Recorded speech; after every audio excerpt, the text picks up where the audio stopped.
Pack your bags. We're departing from the mainstream. My guest today from Mana Daily and from Coology 101 is Brandon Kroll. Brandon, thanks for coming on. Thanks for having me on. Yeah. Heidi told me about you a while back. And so I've had your name on a list here for a while. So I'm I'm on just, yeah, you're on a list. a. I'm glad this has come together. She speaks highly of you. And I mean, she means a lot to me too, because she, how do I say this? She gave me a chance when a lot of other people didn't, hmm at a time when I really needed somebody to give me a chance. Right. So I'm grateful for her and for her putting you in touch with me as well. Yeah, she's got me in touch with Josh Monday and a few others, and she actually really helped me get around. And we're somewhat planning a semi-series on the Cabbage Patch Kids, and then evolving off of that to other avenues, because that drew in a lot of people. They're like I've heard it, but it was like explained very concisely and in one spot. So it's one of those episodes you can share and you can have that conversation with friends and family if they're Yeah, open. yeah, exactly. There's always that. You have to have people open to it. But it's just like anything in life. It's about approach. Yeah. And that's what I'm starting to find out too. It's like some of this stuff, if you just drop it in people's laps, it's not digestible for them, All right. or they just don't want to hear it because they have preconceived notions. But if I approach it in a nice way and I kind of lead into certain things, I think people are more open to it. And I mean, I've got a good audience too. They're intelligent. So I Right. don't I don't feel like I have to like manipulate them. But at the end of the day, approach does help, I think. And with that Cabbage Patch thing, is that the orphan train? Yeah. Oh man, That that's was more, interesting. and then eugenics, and we ended up going into a few other things. But like I said, it all interconnects. And some of the stuff I've dug into with transhumanism, it really was it just was beautiful because our chemistry works so well off of each other. Yeah, yeah. Eugenics. That's been coming up lately on here as well. I Because I could do a just whole episode on just that too. That's how the Nephilim come back is through their eugenics programs. I have stuff to make a pretty. I think that's the case. Yeah. Okay, have you done that episode yet, or is that something you're I working have through? I have covered it in several other episodes, but I'm planning one that's going to be more concise, like specifically just on that. I usually cover like a broad range, and they're kind of long, but now I'm also now hitting episodes that are now going to be more of the 2 hour range, and it's more concise and focused just on that. But I had to do broad first because for me it's kind of like Marvel Cinematic Universe. You have to do phases, lay the groundwork, so when people come and follow you, it's like watch phase one, then you'll understand all the additional characters and elements that I'm going to be weaving into this. Wow, that's exciting. Nephilim is something that I'm kind of working my way into. Mm-hmm. I know about it, I've studied it, and it's come up just in bits and pieces so far in this podcast. So it's something I'm working my way into it. Like I wanted to touch on giants first, Mm-hmm. and I don't know, maybe I They're should have just interconnected. yeah, they definitely are. They definitely are. I think what happened with me, just to be completely transparent, I did a I know people are tired of hearing me talk about this, but I did a Genesis 315 Seed War episode, Okay. and it was that word that we were talking about before we started. One of the first things you said when we started talking today was controversial. Yes. And that episode was very controversial. And I don't know, back to just something I just said too about the approach thing. I don't know if my approach was off or what, but that episode, some people liked it, some people Mm-hmm. got it, some people hated it. Right. And that's when that happened, I was like, okay, I'm going to pump the brakes a little bit on Nephilim. Mm-hmm. Because if they don't like this, if people aren't responding well to this, I don't know if they're going to want to hear about Nephilim right now. Well, they would if they find out it connects to the mark of the beast. I think that's a hint. just just saying, I got a case here. Yeah, yeah. And somebody like Gary, Mhm. he laid a lot of like him and Gary. Michael Heiser laid a very ground basis for me, and I literally would define myself as sandwiched right between these two great titans because I figured out like the loopholes of both guys. And again, I love Gary. I'm not that's not a diss, but the area where both of them seem to miss is like Christmas trees connections and how that connects to Mhm. Hollywood. How's that? So I've kind of filled in that blank and connecting it to the Tower of Babel, and then also showing how Christ has a pagan doppelganger, and that connects to Antichrist and end times. And when you start unraveling this, suddenly it makes it go, okay, so it can't be Prince Charles or Obama because that doesn't fit with the Tammuz, like with Nimrod's son. So Mhm. on that aspect, I really appreciate the Oh, need. that's so deep. That is so deep. Oh, it is. It's and again, it gets people. If again, if like you were just saying, it's like sowing seeds. Some hearts aren't ready. You have to throw it. Some's rocky. Some's fertile, and they're ready for reception. Some of them they're not going to get it, and that's okay. I mean, I pity them, but it's like, you had the chance to, like, God put us in your feed, or you click play for a time and a reason on this particular thing, Mhm. and what you do with this information, it reflects a lot what's going on in your own heart and your personal testimony and journey. So again, it for me. I hate it when people are asking, what version do you read, what this, I'm just like, I don't like arguing theology. That's my Sure. biggest thing. What I like explaining is context.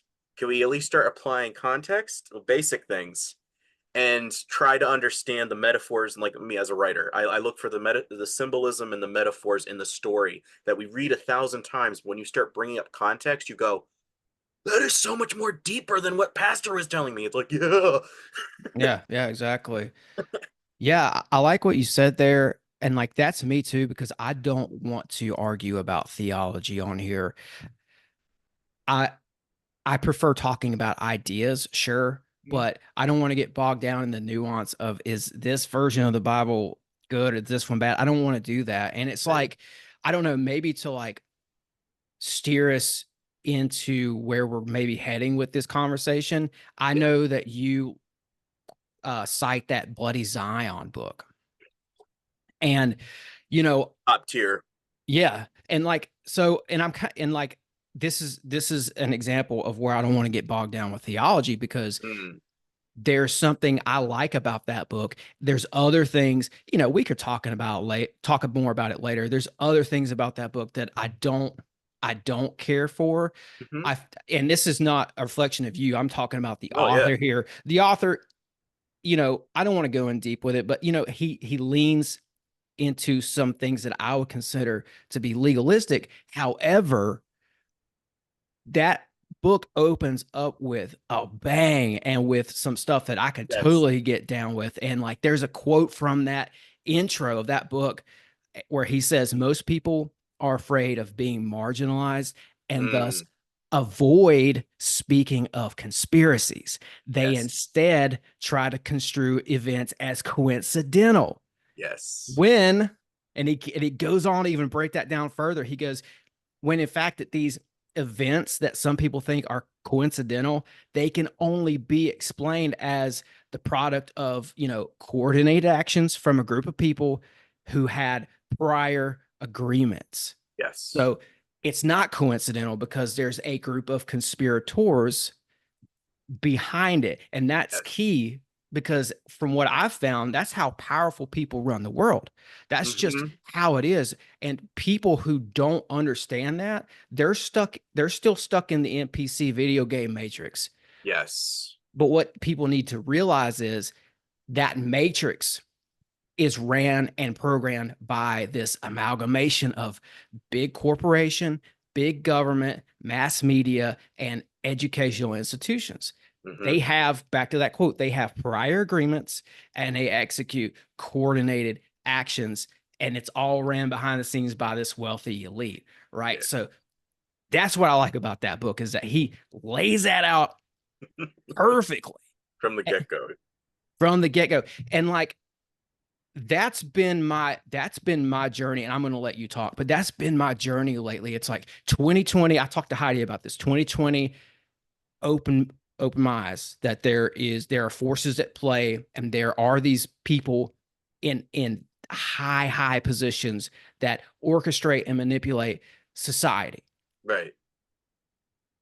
Now I'm at a place where I'm I'm putting together the pieces of how that's done. Yes. And that's honestly what I like about that book. So it fills in all those blanks. And like you said, I'm not always 100% with all legalistic terms and whatnot, and that's Mm. why I like Gary said, I'm very contrarian. But I can appreciate someone that's very meticulous with his citations. And Yes. secondly, I think what you're referring to was what like Yuri Bezmenov said. It's ideological subversion that has occurred so rampantly in our culture, and I'm probably going to do it. Like I'm getting into the philosophies and the ideologies that kind of ruined our culture. It's going to be like my next phase is breaking that down. Some people say it's all the same thing. I'm just repeating it, just I'm like in a way, but now I'm going to be kind of like breaking down cookie cutter style and like referring to movies, referring to books, because he's always saying, "What books are you getting this from?" And I'm going to be like, "This is a kind of book." Again, do you want to read this book to be like them? No. Do you want to understand their terminology? Yes, because as I said to somebody, I feel like I'm CIA in the spiritual warfare department. All right, this is Nice. what we got on the ground. This is what's coming up. These are the documents we want. And why? Because as Christians, I see it as, have no part but expose them. And that's what we're doing. The mission is to seize the information, explain it as best we can to the ecclesia so that we're not scared to be controversial or marginalized, that we're actually bold because you know who's on your side. That's pretty big. And that's kind of where I'm trying to do is 2020. I was coming off of a hiatus of major depression and I took 7 months off, came out and everybody's going up with the masks and I'm like, okay, what's going on? It was like Rick Grimes coming up from the Walking Dead. I was like, what is going on with everybody? I'm ready to start living again. And everybody's like putting on the mask and Yeah. living in fear. And I'm over here like, shouldn't we be rejoicing if we do die that we go to heaven? Like, and it Yeah. really, it Yeah. really irked me. And God led me out of junior church to start doing this. So kind of thank God that my church was not getting it because it stirred inside me. Somebody needs to speak. You do it. Okay, I'll do something. I don't know everything, but I'll try my best with what I got. The church is out here Yeah. now. And I think maybe not to get too, I don't know, preachy or whatever. Hmm. But I used to be very involved with church as well. I'm not anymore, but I feel like maybe I've been called to a different audience. And that's what I mean when I say the church is out here. You know, I've always been the kind of guy where it's like I relate more to the real world Hmm. and what did Jesus do when he walked the earth and how did he go about talking to people and where was he at? He was outside in nature and he was talking to people on the Yes. streets and like the sky is my steeple and the dirt is my altar. Yes. So I don't like to get bogged down by what they are doing in church. Yes. It's another institution and at this point it's just going to slow me down to worry about what they're doing. I do Yes. keep a watchful eye on the theology that they're putting out so that I can combat that if need be. But Yes. outside of that, I leave it. I'll leave it in the periphery, man. I think that's a good thing that you're at that spot, you know, too. It sounds like you've risen out of the dark corridors of this institution and The now you're mold. free. Well, Pagan Christianity by Frank Viola was a read that I had during my break, and it really was a. This is like there was a part in there that says, "If you ever felt like blah blah blah in this routine," and I'm over here like, "That's a me." Yeah.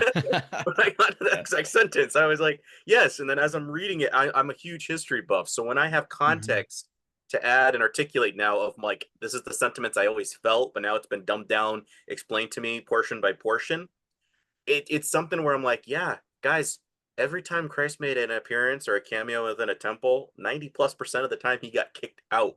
He was Yeah. on the road. And I was telling my pastor one time, and I think he think I was getting into the New Age or something. I said, sometimes, like he said, like you coming inside for the service. And I'm like, in a second, because it's a beautiful day outside. I said, I'm just taking it in for a second, saying thank you, God, this is beautiful.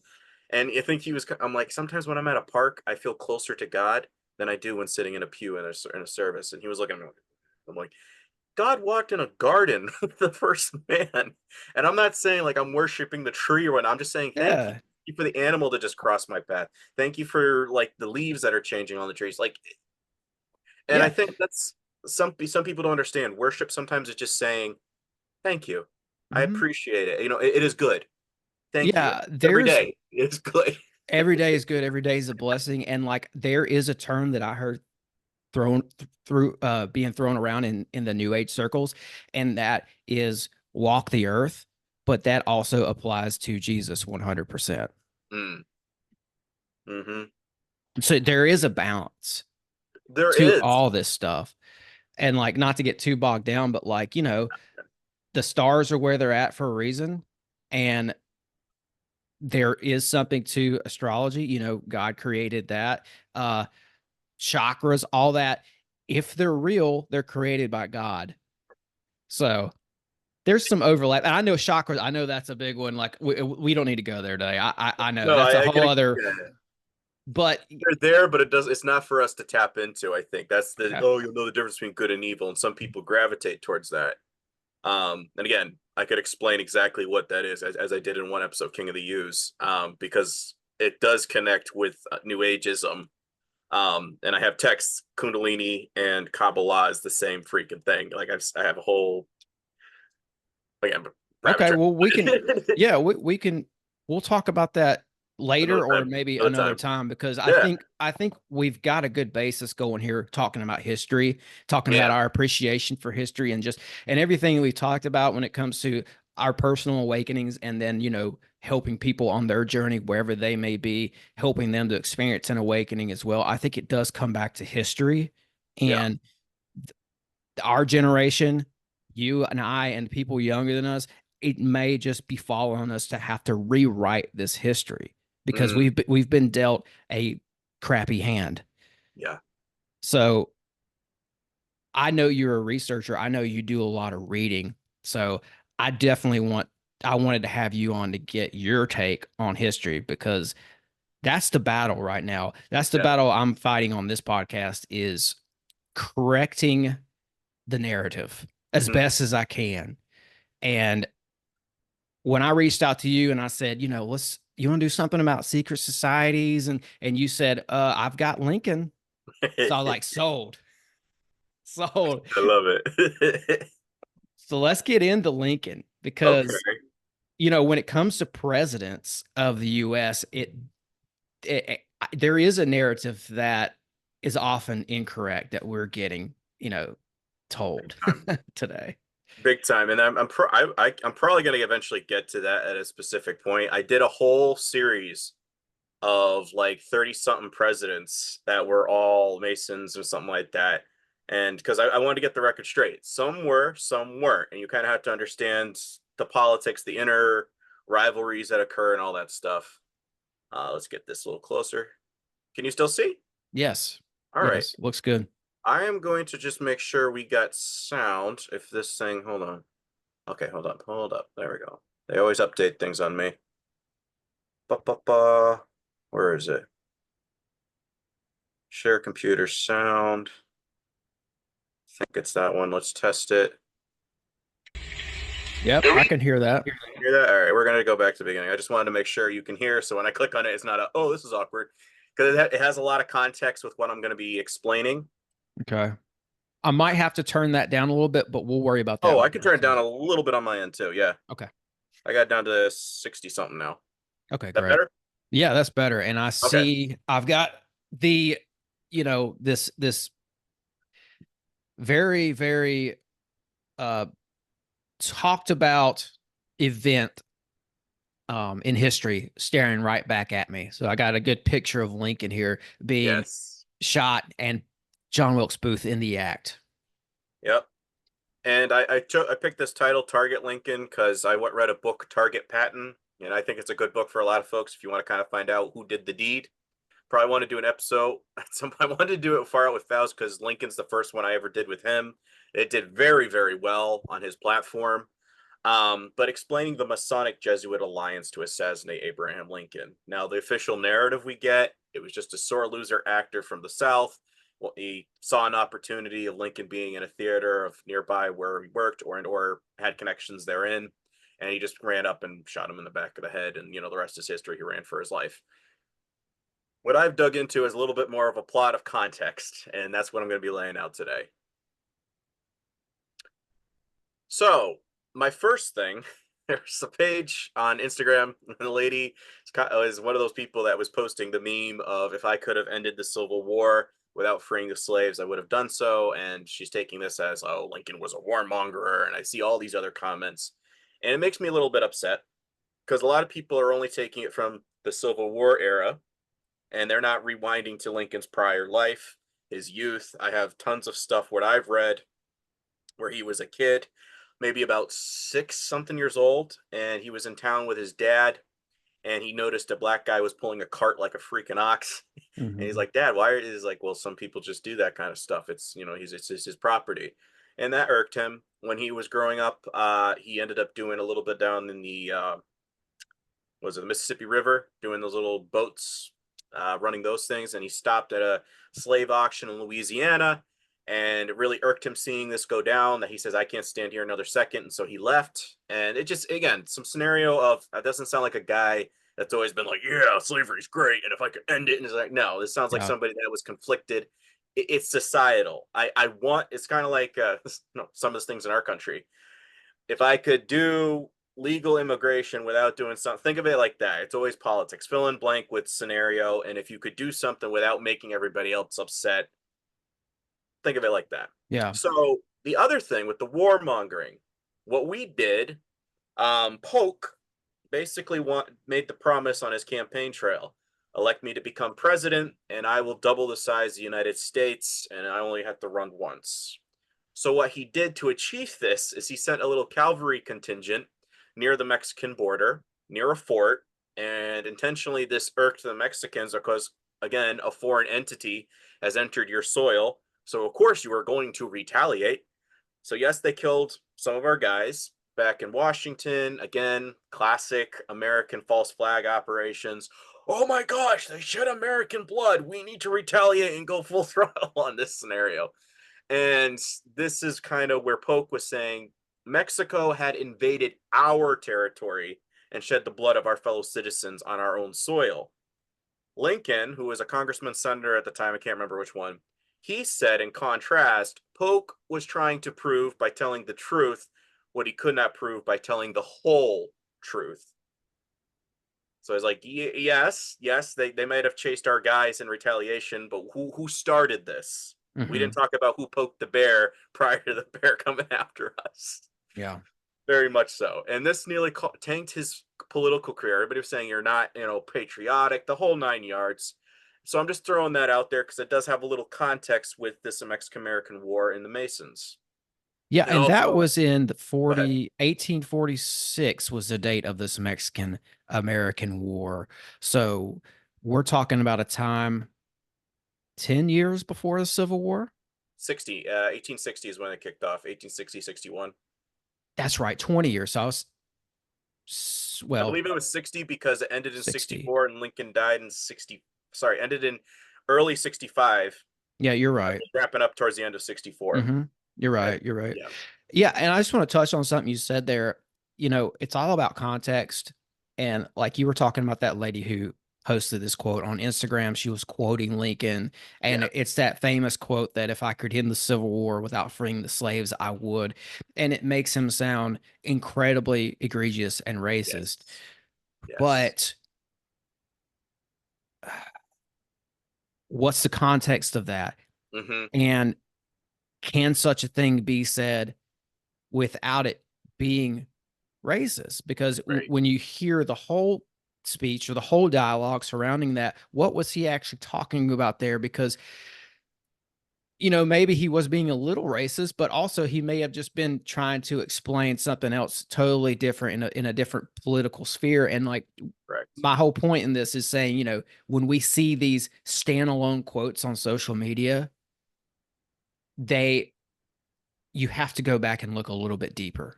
Mm-hmm. Before you can't just take everything at face value. You can't just read the headlines these days and Right, get a clear picture. So, right. Well, again, as you see some articles like that, like such and so actor says this on the set, and then you read the article. It's like, if you guys read the article, it gave more context of what that quote actually meant because it was clickbait. Same thing with headlines. It's clickbait. yeah. So you could do the same thing and totally misconstrue a lot of history. me, like I said, I've always been a Lincoln buff ever since I was a wee lad. I've always loved reading about this particular time period because you're trying to keep everything stabilized when it's very volatile. And I just the whole intrigue of that, especially as a writer, I kind of like the political turmoil of such a thing and trying to like how would you explain this? How would we settle this? Put yourself in an imagination scenario, you know? Yeah. Um, so again, And you're absolutely right, by the way. Civil War was 61 to 65. The real yes, 61. That sounds, yeah, that's right. Mm-hmm. So this is about, I don't know, 3 minute and something clip, 352. But Okay. it's by Myron Fagan. It's the only clip I got. It's by Myron Fagan. It was a speech given in 1967. Now, a lot of people, if you don't know how to find some of this stuff, sometimes you literally could type that name into a Facebook search bar and you will find somebody who took the time to make like a video like this, giving visual impromptus to piece things together. You could also type it into YouTube. I think there's a couple variations, 4-hour version, a 3-hour version. And there's also a book, Illuminati by Myron Fagan, that kind of condenses everything that he talks about. That's interesting. Oh, but it's a very good speech because he connects the CFR. In this particular clip, he mentions a secret society that was offing Lincoln. He didn't piece it together at that particular time because again, we're not some people like myself, we're not always going to have the full picture sometimes at a particular decade in our lives. Sometimes we'll find out something 5 years later. The time he gives this, he did not know the name. I will be explaining that for you.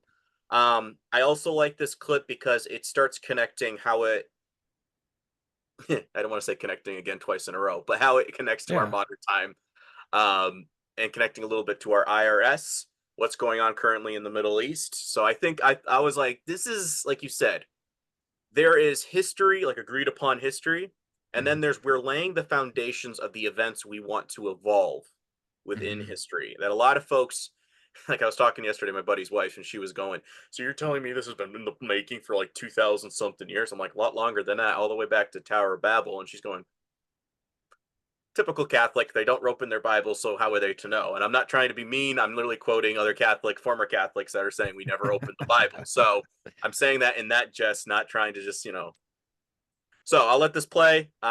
Take some notes if you see anything of Yeah. interest. Let me ask you this. Sure. What time, what date, around what year was he putting this information out? Fagan. 1967, Myron Okay. Fagan. And Interesting. yes, yeah, YouTube. I don't know if BitChute, but YouTube does have several clips. And like I said, you could type it into a Facebook search bar, and sometimes you'll find at least an hour and a half version of this. Great. Okay, I'll let it play. The real foundations of the plot for the takeover of the United States were laid during the period of our Civil War. Not that Weishaupt and the earlier masterminds had ever overlooked the New World.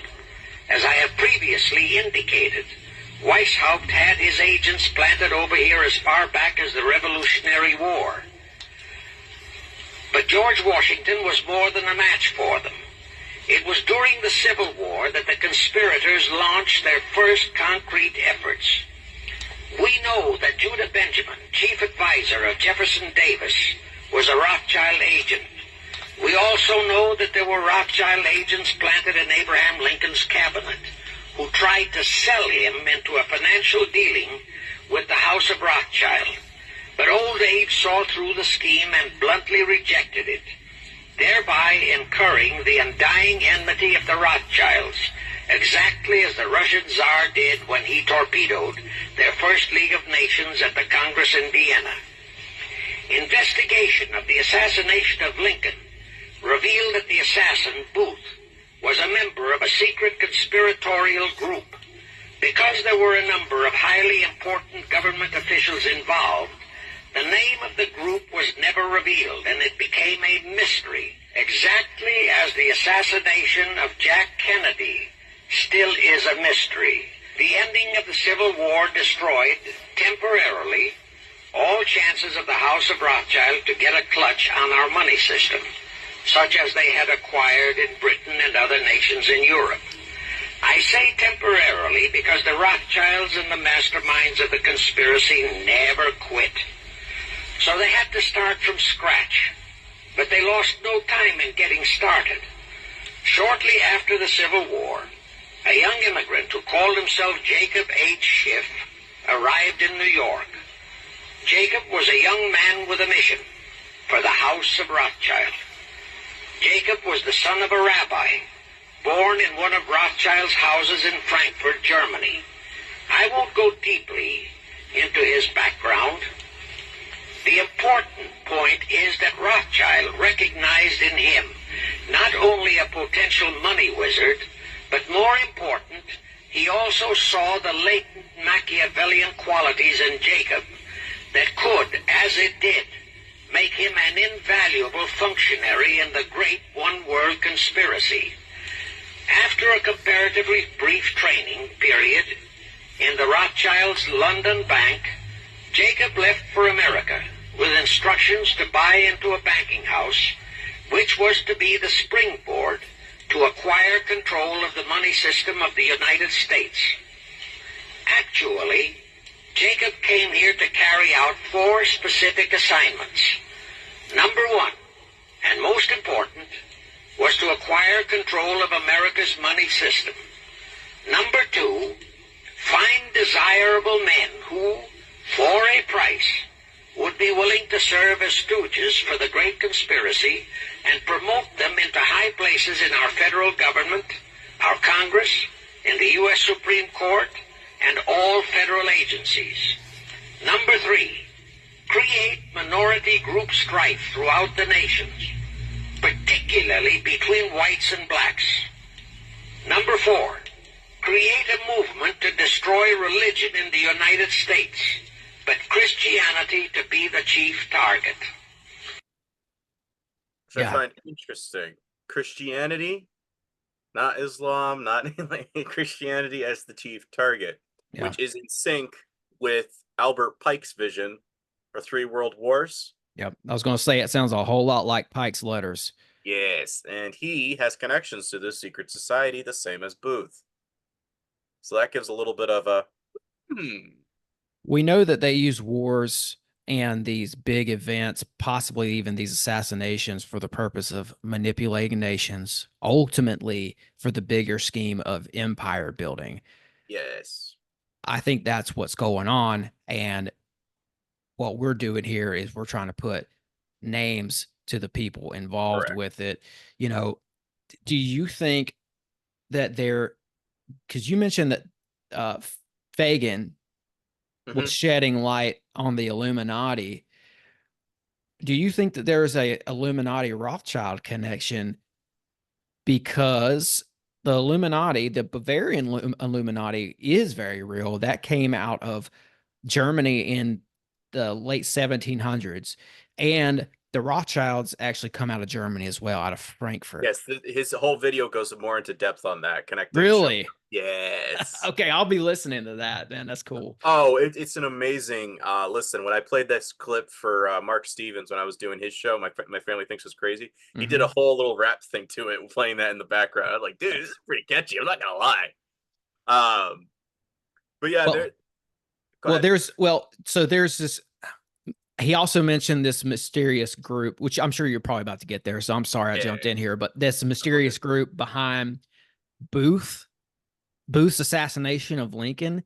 And he also tied in JFK almost, right? That was kind of like a strange weave. I wasn't sure if he was alleging. So that's within like a 4-year 3.5 year span of when that went down. So it's still very fresh.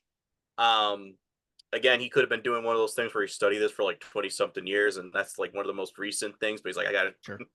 I understand. But again, in hindsight, now we know more, because as the years go on, we get like, oh, this person came forward, this picture popped up that no one saw for the last 20 years, all that kind of stuff. That's not as readily available back in the 1960s. We have a luxury of, we're able to get it instantly.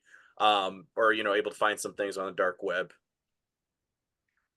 Right, exactly. So what I should have probably just said was, because I mean, anytime you bring up JFK to guys like me and you, that's just gonna like, I'm thinking Assad immediately. That's just gonna, But what I was trying to say was like, this is what I picked up on. Yeah. he talks about this mysterious group who was, I guess, behind Booth, like almost like funding him to do this Taking him, yeah. assassination. So who is that group? Is that the Knights of the Golden Circle or what? Correct. Okay. And that's the whole this thing is, bringing the receipts and filling in that little blank of what he missed in the thing. It's like, and it's what I honestly see a little bit with my research is I'm going to carry on the baton, and I'm going to show how all these other researchers and throw it all in one place. So if people want to pick up the book, I always recommend that as, well, I'll just get the PDF. Good luck. I hope you have enough printing paper if you can't print it out. Because if things hit the grid, you might have some people saying, well, what are we going to do? Want to read a book now? Mhm. Okay. Because you never know. You could end up using it for your own advantage of saying, okay, so you believe me a little bit now, like more so. And yes, so Knights of the Golden Circle, this particular book by Randolph W. Farmer, very tedious read. But it did fill in a little bit of the blanks for me. It's probably one of two books that I was reading particularly that actually even cover the topic. So it is a very rare thing, not often highlighted so much in our history. But their little pendant badge I found was very interestingly similar to later on the Valor Cross of Germany or whatever. Yes. Whatever equivalent that's called, I'm not quite sure, but it looks very similar. The Iron Cross. Iron Cross, thank you. And I find that interesting because we started doing medals on our uniforms in America allegedly during the Civil War. That's when we started implementing them. And I found that interesting because I was over here like, okay, and we were inspired off of Denmark. And again, Bavaria, Denmark, you see the migration of where there's some influence possibly could have kicked in there.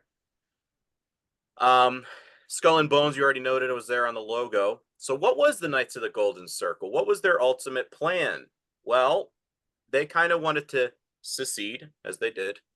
And it was going to be a little bit more. They were going to filibuster Mexico. And part of the reason why they had Maximilian from Europe come over and be their emperor, because they were going to install basically a puppet regime. There were, similar to Germany, talks of trying to get Mexico to join the South. They ended up getting in their own war with France for like 8 years. That's covered in two particular movies briefly. I think it's Two Mules for Sister Sarah with Clint Eastwood, and then you had another one with John Wayne, which was a cattle movie. And they also wanted to take most of South America, like all the way down to Panama, folks. Venezuela, also annex Cuba, and all the little Jamaica, Dominican Republic, and then circle all the way back up to Virginia. This would thus encapsulate what you would call a circle, a golden circle. Yes, and filibuster at the time, I think, meant go to war with, right? Correct. Yeah. That's a term that I learned in the book. And I was like, you never hear like how many times we've attempted to take Cuba. It's like before the Bay of Pigs, I was like, that's one, that's two. So part of the incentive for this, back in the early 1800s, back when Napoleon was still running things, the South heard about this Haiti rebellion where all the black slaves basically took over the entire island and killed every man, woman, and child that was white, their quote unquote masters, and eliminated them. And basically they were like, we want independence from France. So everybody down here is going, are you kidding me? If that happened down here, we would be freaking slaughtered.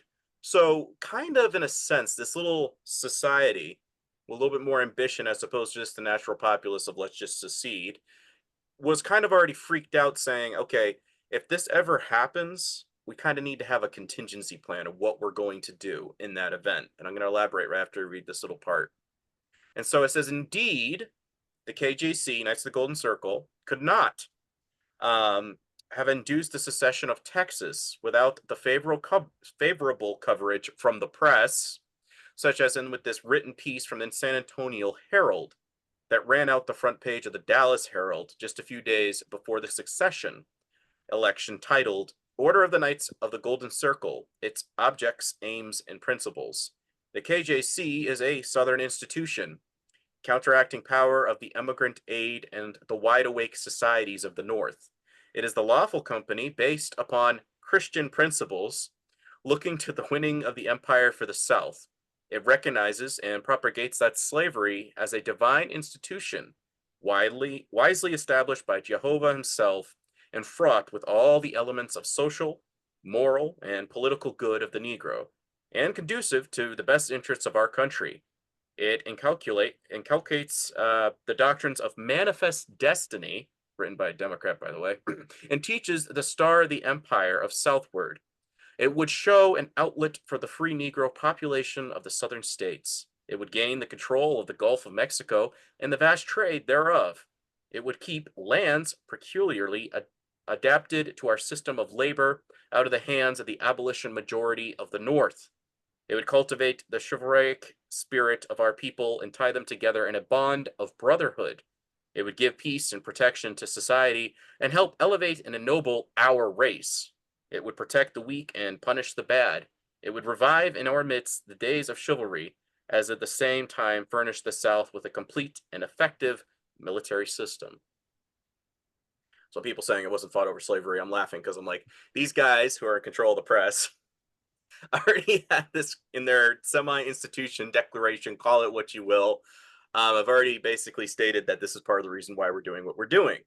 It And was notice very that, much about slavery for these guys, yes, especially these guys. And I'm sorry, I didn't mean to cut you off, no, but all good. that's one of the things, the reasons I want to interject is because I mean, I love everything you're showing me here, and I Yeah. love that you included this group into this because obviously they're a part of the story, but also I feel like this group gets slept on slash misunderstood a Yeah. lot. There's a lot of like crappy info out there on these guys, and they were like you laid out. They're trying to go to war before the Civil War. It's almost like Yes. they were this original military industrial complex.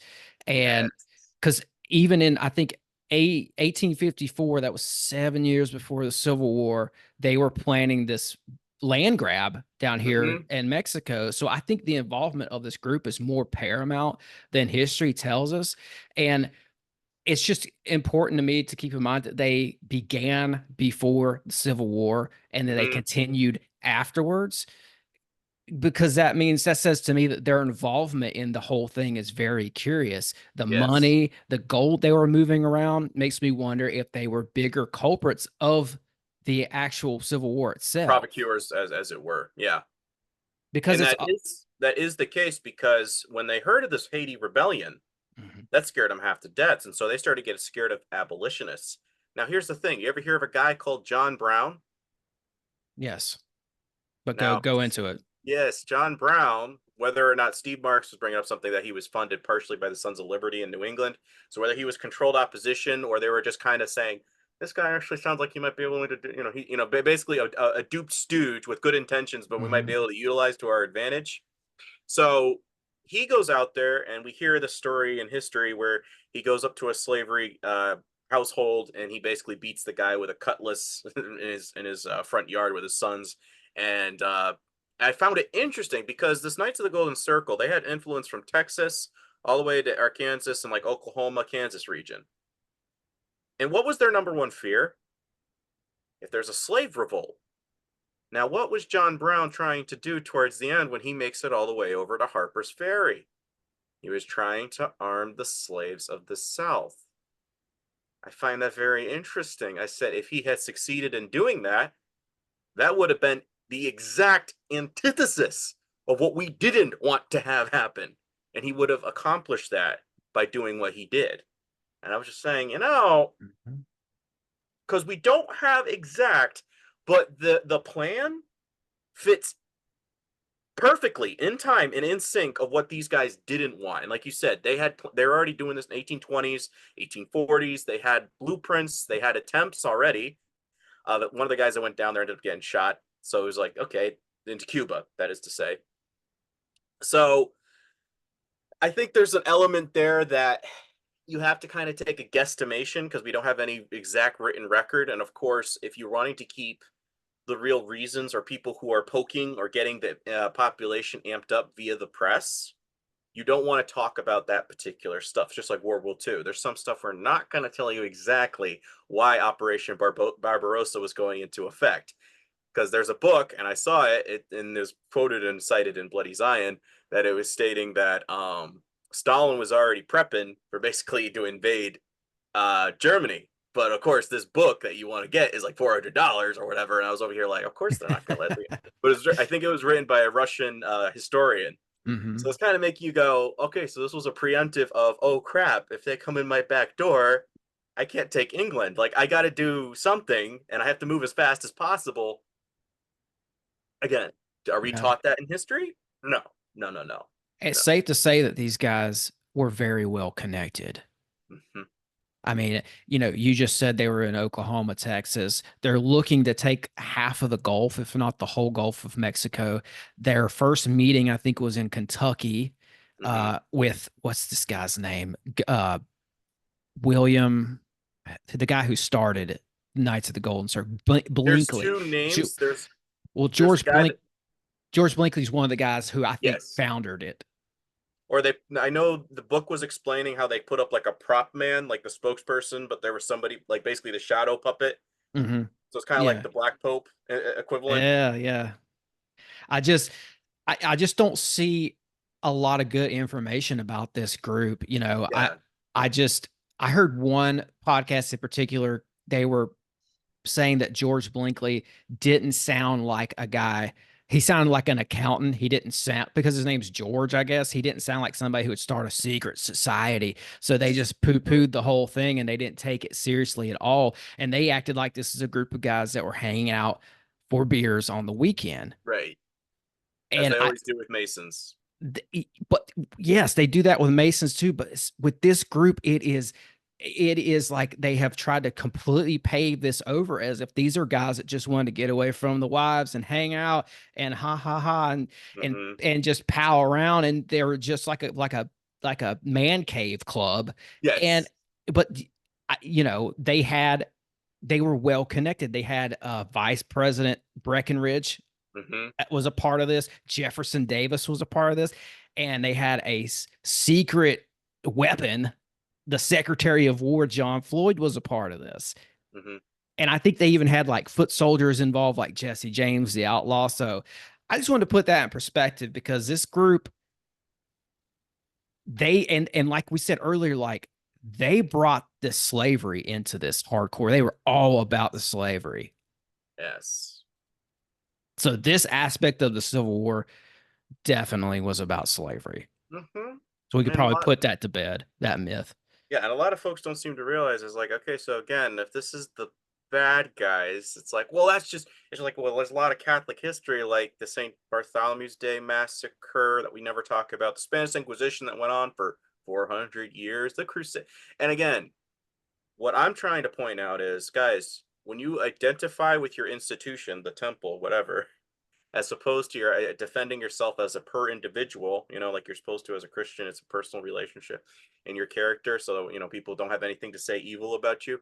So if you're defending your institution, that means you stand by your institution and all the stuff that it's ever done in God's name. That's what I'm saying. Study history, and then you go, yeah, that's exactly what I'm saying. It's just study the history, and then you can, you don't stand by that stuff. Because Booth, he was a Mason, as was his brother. And this is a wonderful little book if folks want to get into his relationships. He had, when he died, they had like a candle on him. I think it was, can't remember all the details, so I don't want to get it all upset. But he had 5 photographs of different women that he had affairs with, or was friendly with, and he had stage acquaintances. And one of them he was engaged to. A lot of folks didn't know that. I didn't know that. I was like, well, golly. And the girl he was engaged to, her father was just he appointed that particular gentleman to become the ambassador of Spain. And so because Booth went off the rails and did what he did, basically ran away. So she ended up marrying somebody else, and that guy, their kid from that matrimony, was a war hero during World War II. So it's just little things where you go, well, how about that? That's kind Yeah. of interesting, what could have been. Yeah. But this also gave a little interesting thing that was explaining Booth's connection to the vice president, Andrew Johnson. They were dating a couple of courtiers in, I think it was Kentucky, Tennessee, one of those regions over there. And they were familiar with one another. So I found this interesting. And the night of the assassination, the the girl, one of the other ones he was flirting with, she had written him a thing. I will let you do anything to me. Think of that as you will. Um, and instead of him taking this offer, he says, "Well, would you be willing to bed a particular individual for the night?" And that individual was Vice President Andrew Johnson. And they left the door ajar, and that was one of the assassins who didn't go in and finish the plot. So I found that interesting. And because again, I've read a bunch, so I compare contrast, and I'm like, what he gives as his excuse why he didn't show up right away is he claims, allegedly, I was drunk. Because he was like completely incapacitated when he was doing the second inauguration when they brought him as the vice president for the second term. He was completely plastered. So some people bought that official narrative, but me, I'm over here going, you sly dog. If you had admitted you were sleeping around with a prostitute and he's married on the night of an assassination, and who Yeah. knows, maybe there was somebody saying there was a guy that like ran out of here, and I don't, How much of that is true about him? Because he played the drunk a lot, at least in the public. Oh, he's just drunk yeah. again. I think I'm reading this book about the impeachment of Andrew Johnson. He was a Mason. He was stating something to the effect that Lincoln, he says Johnson might be a alcoholic, but he's not a drunk, Yeah. except for the one time of the inauguration. That was Lincoln's assessment of the guy. Yeah. Personally, from what I'm getting from this, that could be true. But I'm laughing that the night of this is the excuse you give. It's like Sure. it's like I'm either sleeping with the prostitute that knows Booth, or I'm an alcoholic for the night. Yeah. So Yeah. It's a perfect cover. Oh, I was just drunk. yeah, It's I was perfect drunk. cover. Hey, have we said this yet? Forgive me if we have, but Lincoln himself was not a Mason, correct? Correct, and that's something I'm always trying to explain to folks. The guy before him, like you said, Breckinridge was, I believe it was Breckinridge before him, wasn't it? No, Buchanan. Sorry, Buchanan. Yeah, Buchanan. Yes. And Buchanan even stated, "quote at a rally in South Carolina, I am the last president of the United States." Lincoln gets in. Johnson then comes in. Johnson was a Mason. Buchanan was a Mason. So both these guys, Well, what did he mean by bookend. that? How Lincoln got in. So there was No. What did he mean by "I'm the last president of the United States"? he genuinely did not think that they were going to continue. And I'm going to show in a slide what the Okay. intentions were. Okay, great. Like, why would you say again, like you just said? That's Why would ominous. why That's would you like say that? foreshadowing. That's like Yes. he was like they were planning for some sort of a big time government change in leadership. What Yes. that sounds like to me. Maybe even And a change in, from a democratic republic into something else. I'm going to show what that plan was. Okay. Yes. And this is what folks don't seem to get is like there's a bunch of little elements that folks don't seem to understand that when they're making claims, they have the long-term picture. Like Trump just said at a rally at Turning Point, I think it was in Florida, was it a week after his assassination attempt. And he says, quote, Christians, get out and vote. And he either says, I am Christian, I'm not a Christian. I personally lean towards the not. He says, get out and vote because it says it'll be the last time you'll ever have to vote. In 4 years, we'll have a fix so good you'll never have to vote again. Now, everybody's arguing on the first half of that sentence. What I'm thinking is, what did you just say? What do you mean Right. I'll never have to vote again? And again, they give us all this paranoia about Project 2025. But like I said, what if the fake news actually gives us something that's there? Because we I did don't tell like that at all. right. And then the other half, you're over here going, well, my guy's the right guy. No. It's like, but the other half did give you the layout. Like there are elements here to worth consider. And because you were saying, oh, that's just fake news. Again, if we're this close to the end times, which I personally think we are, I wouldn't be exactly playing. They say like, oh, they didn't say that, whatnot. It's just like, take it with a grain of salt because you never know. That could be the thing. And you're just like, I was caught unaware. This is crazy that you just pull Pike up on the screen because I was getting ready to say, man, Yes. this So, sounds like Pike to me, where you're talking yes. about regime changes almost. You're talking about ushering out one form of government and bringing something totally different in. That sounds like Pike to me Oh, because, yeah. And guess who pardoned Pike? Andrew Johnson. okay, 1867, he pardoned, and both Pike John Wilkes Booth were members of the Knights of the Golden Circle. They were all Masons as well, correct? Again, that is what it is. It's a Masonic group. It's just Yep. one of the lodged names and titles. Like I was saying, Lincoln, there were like 4 or 5 other individuals that were on the thing. Seward, William Seward was one of the other individuals from New York. And he didn't even want to run for president, but his wife said, I'm not marrying a man unless he's going to be one of the presidents of the United States of America. So he was kind of doing it like haphazardly. Lincoln's wife. Yeah, she was like, you're putting your hat in the ring. He's like, all right, fine. And he gets the nomination, and it was like really late at night. They're like, you won, Link. And he's like, I what? Like, he was in shock that he actually got it. And Texas took him off the ballot. His own family didn't even vote for him. I'm like, there were so many elements where I'm like, he was not the guy they wanted. I can assure you of that, folks.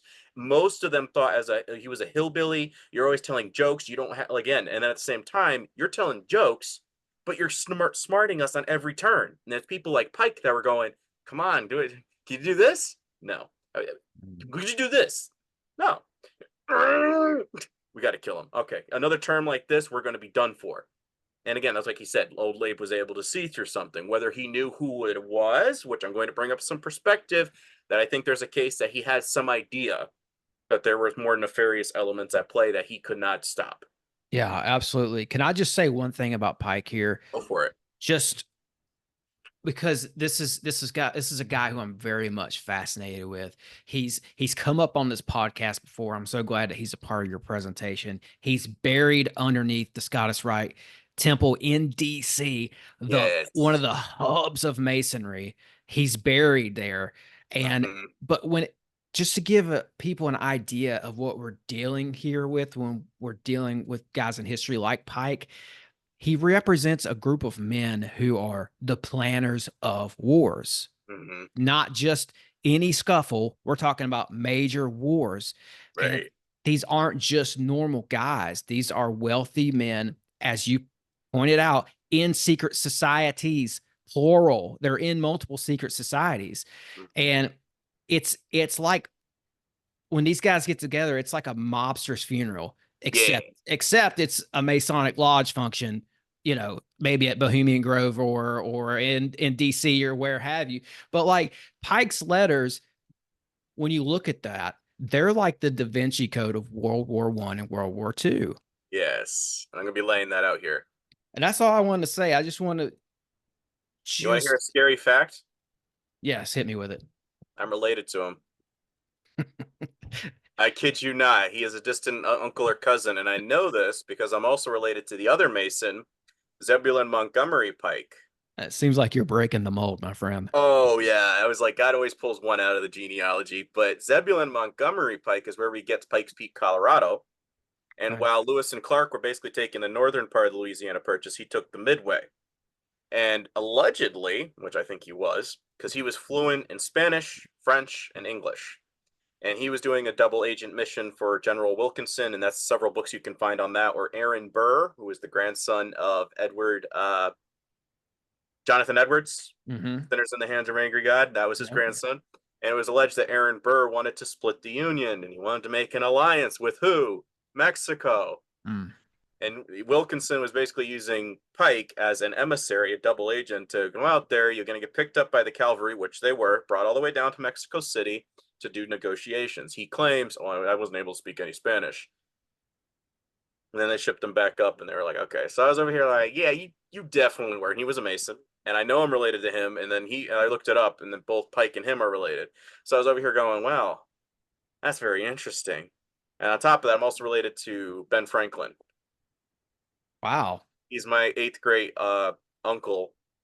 cousin. Sorry, great 8th grade cousin. Because I just had a thought and like take this the right way, because I don't, but like we talked about Nephilim when we first kicked this off, and like I'm over here thinking like, oh, my man might have some Nephilim blood in him. We all do, and that's the beauty of some of the stuff Heidi brings up is like, and creatures are saved by Christ. And I was over here like, absolutely, absolutely, that's some interesting stuff there. But Bathsheba, she was the lady that threw the shoe during the trial. That's my grandma, and that was really Franklin's aunt. Yeah. Wow, I bet you. Do I'm you related have to a lot of the people that probably instigated the Salem witch trials, dude. I'm related to Amelia Earhart. I got like some really? saying you're anti-patriotic. I'm like, I got bloodlines as far back as you could go. Bring it, Yeah. like. That's the word I was about to use, man. You've got a heck of a family tree and Oh yeah, and some I got deep, I deep got some pedigree. bloodlines. Yeah. When I told this to two Masons at my former job, they both were like, "You could get really like high status in the lodge, dude. If you were." I'm over here like, "No, thank you, no, thank Hmm. you." Hmm. Like, again, according to them, they're over here like, "You got this, you got that," and I'm like, "No, no, That thanks." was your invite too, by the way. I'm sure you picked up on it because they Oh won't yeah, just come out and ask you to join. no, They'll get you in and they'll get you intrigued to they want you to ask to come in. You probably know all this. oh yeah. I've had my opportunity as well, so I go easy I on the denounced it Masons. unequivocally. I know what it means, symbolism wise, so they wouldn't want me. If anything, I'd probably get right up to the top because I know a lot. Yeah. I don't want any of that stuff. I'm not going to sell my soul for this stupid Nimrod stuff. No, thank you. But Hmm. anyways, as you were saying, Albert Pike writes in a letter to Mazzini in 1871 on August 15th. So this is documented stuff. He writes to the most prominent Freemason in Europe. Like you were saying, they always orchestrate wars. Says the First World War must be brought about in order to permit the Illuminati to overthrow the power of the czars of Russia and of making that country a fortress of atheistic communism. And the Third World War must be fomented by taking advantage of the differences caused by the agenter of the Illuminati between the political Z's, Zionists, and the leaders of the Islamic world. The war must be conducted in such a way that Islam, the Muslim Arabic world, and the political Z's mutually destroy each other. Now, this is a guy that during the Civil War was the guy that was running the affairs for the Indian nations and basically getting them as ally recruits. Basically, the Union was saying, okay, we can't really take the Indians because they're kind of on reservations. They probably have some grievances with us, so we can't really take care of them. It's also a lot to send all of our food over there because that's like a lot of wagon train, and we're in the middle of a war, so that's probably going to get whacked anyway. So supply lines are basically being cut.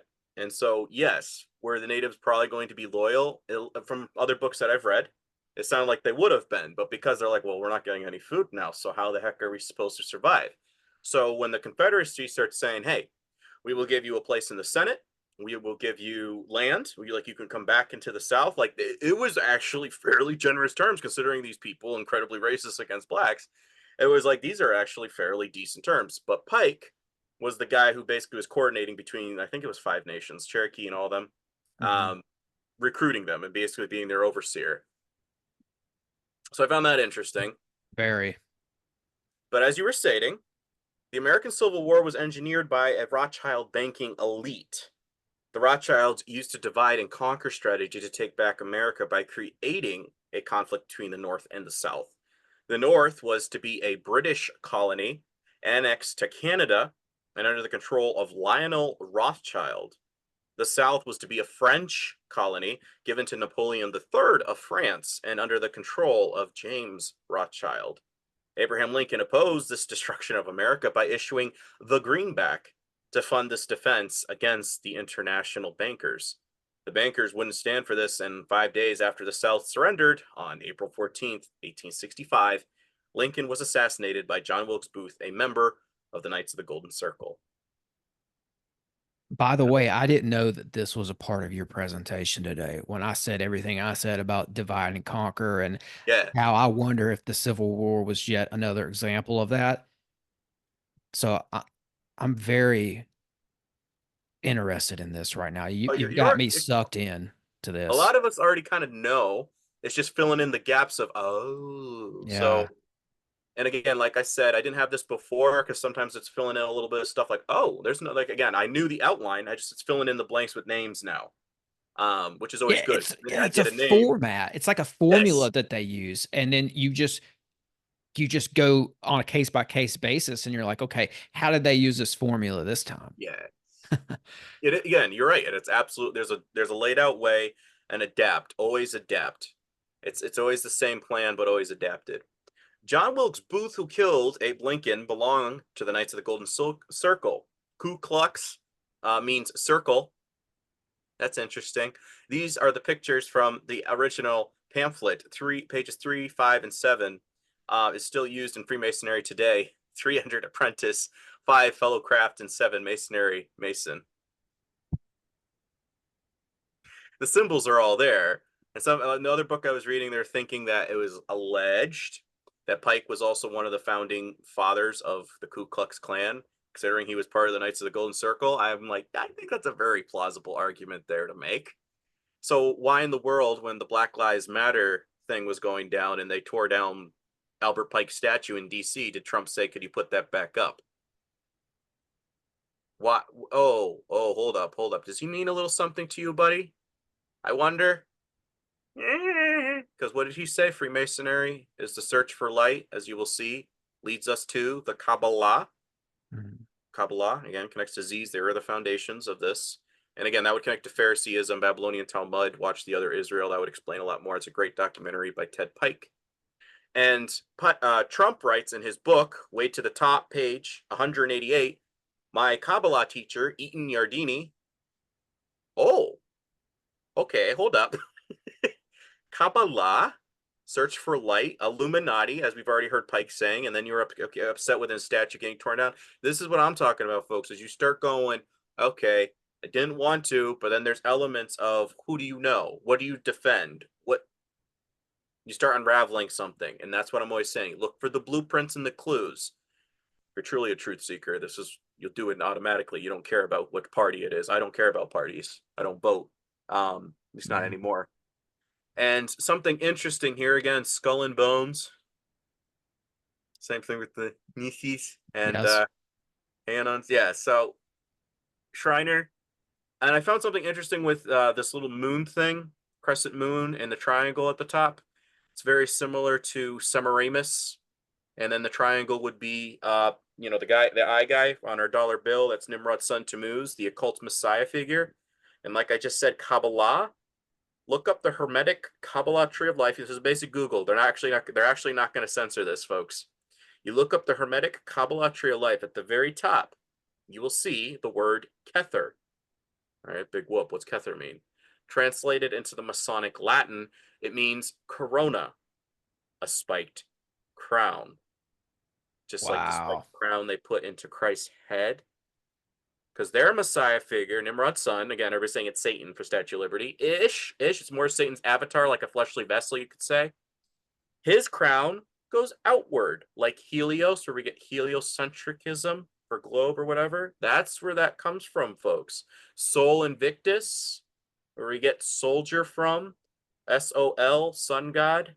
D-I-E-R, destined to die. Soldier, destined to die for a sun god.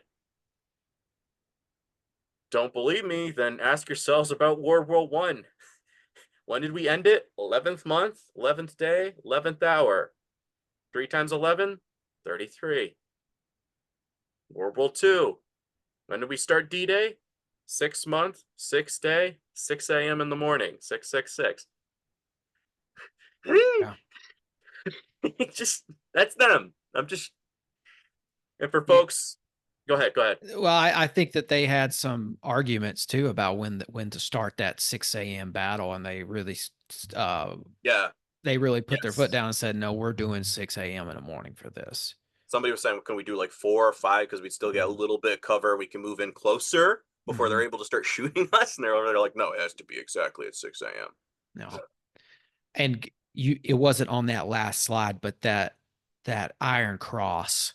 Yes. Just the fact that they were using that is big for me. Yeah. That's a crazy weave, man. Just it all interconnects. And like you said, there's blueprints and elements to always look for. And this is why I say I like warrior, not soldier. Because what's a warrior? A warrior defends and avenge. They don't do the dictation of someone behind a desk.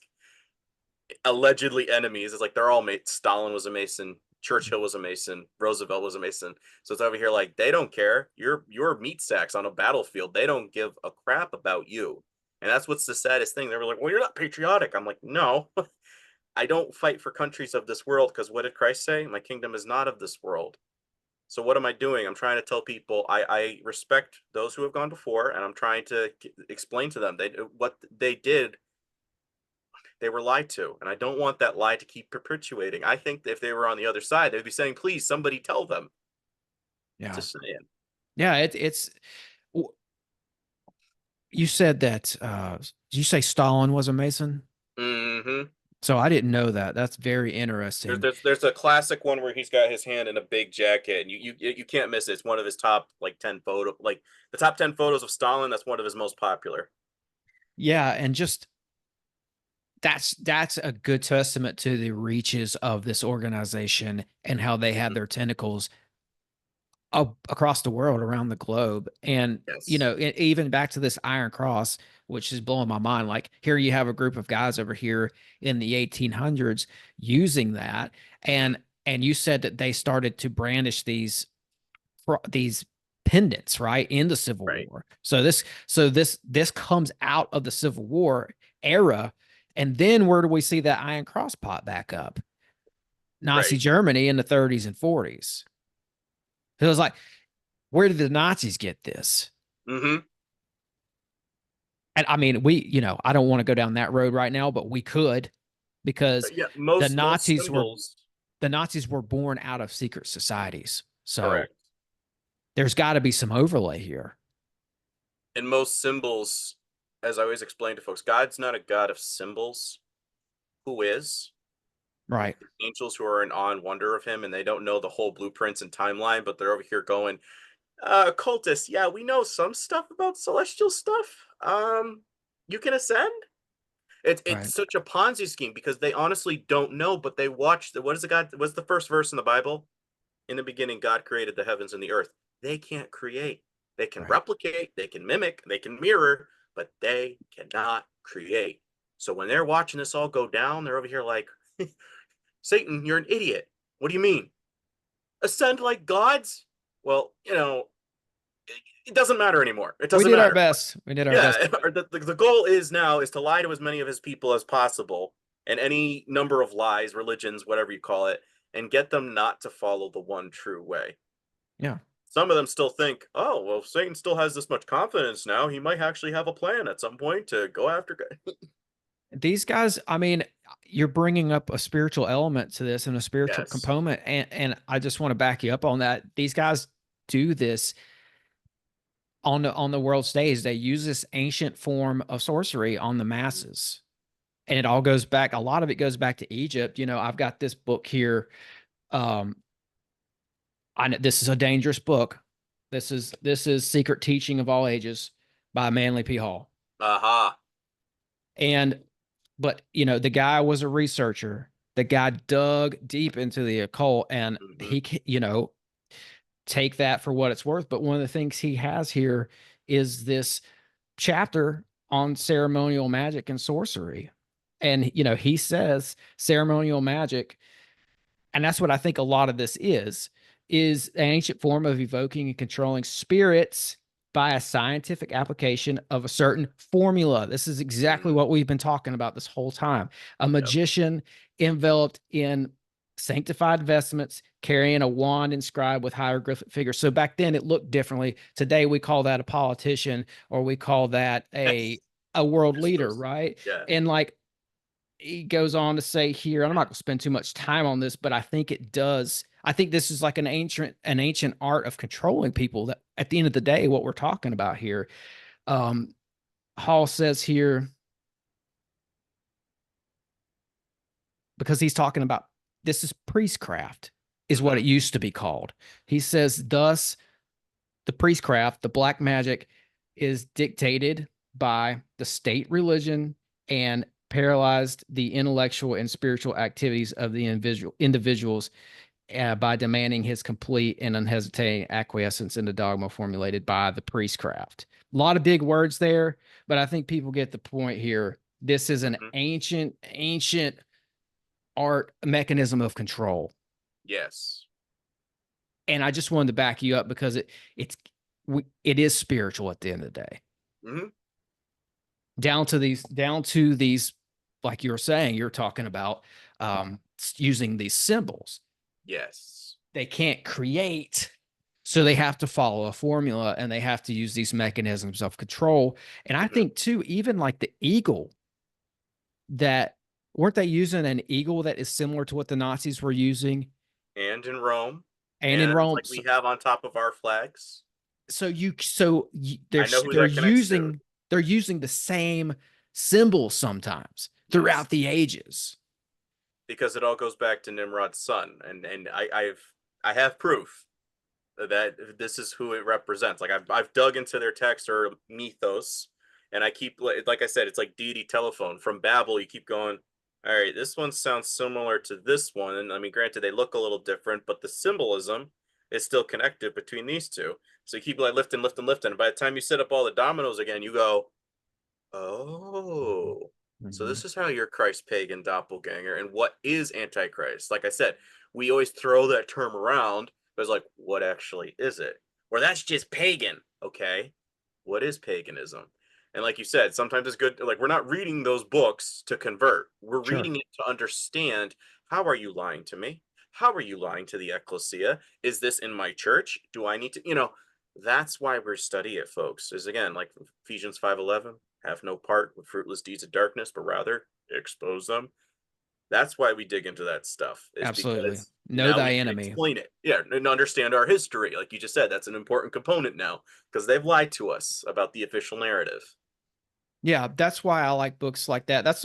I connected with Heidi on that. I'm sure we all have at this point, like that we go and we look into this stuff so we can understand better the handbook or the playbook that is being used against us. It's a lot of the reason why, and I've gotten some pushback about this, but it's a reason why I use the all-seeing eye for my podcast, because I've taken that symbol and I've turned it back around on them. And I also think Mickey that it Mason's really interested in your show. yeah, we don't have to go down that rabbit hole right now, but like that I means something totally different to me than it Yeah, does to other people. So anyways, you're yeah. doing a great job. I need to stop talking about, It's all good. what Again, it's one of my shortest presentations. The thing is, there's a lot of dialogue. I just want to make sure everybody. So again, like I always tell folks, watch it at your own pace, 15, 20 minutes, make your own time for it. But just some stuff you can look up. What was greenbacks? It was basically the government's financial needs during the Civil War, where Lincoln and Treasury Secretary Salmon P. Chase, aka founder of Chase Banks today, borrowed from foreign governments and American citizens, instituted the country's first general income tax, and printed paper money, so-called greenbacks. Now, Salmon P. Chase, something interesting about him, he was the secretary. He kept saying to Lincoln, like, I kind of want, I'm going to quit. I'm going to quit. I'm going to, Lincoln's like, don't quit. Don't quit. So one day, Lincoln's like, okay, you can quit. Huh? Does that. And what does he do? Lincoln, being such a nice guy, I'm going to make you be the head of the Supreme Court. Because the other guy just, is like, really? And you know what this guy does? The night Lincoln's shot, he walks right past the boarding house after he's told the president has been wounded, and goes right over to Andrew Johnson, wherever he was located at the time, and he swears him in for president. I'm like, and yes, he was a Mason. I'm like, you are a stinking little. When I'm reading this, I'm like, dude, you couldn't even pay your respects to a guy you were under his administration, the guy who gave you a better position than the Mhm. job that you had.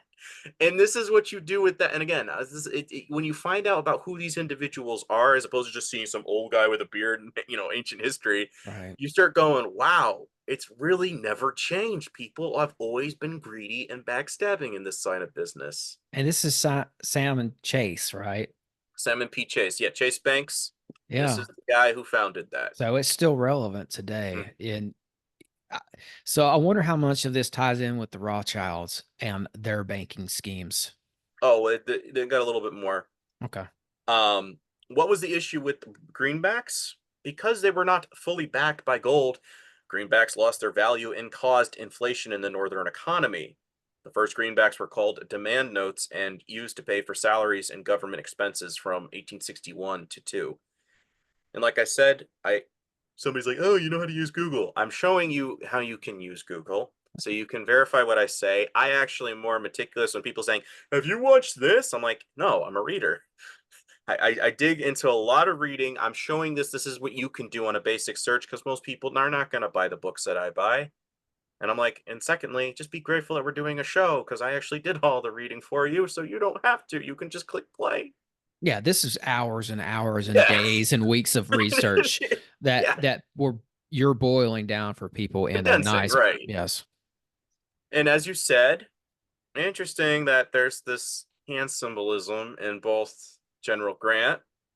Lee was known to do this. This is another individual that was part of can't remember which particular guy, but the Maltese Falcon, Knights of the Mhm. Maltese Falcon Cross.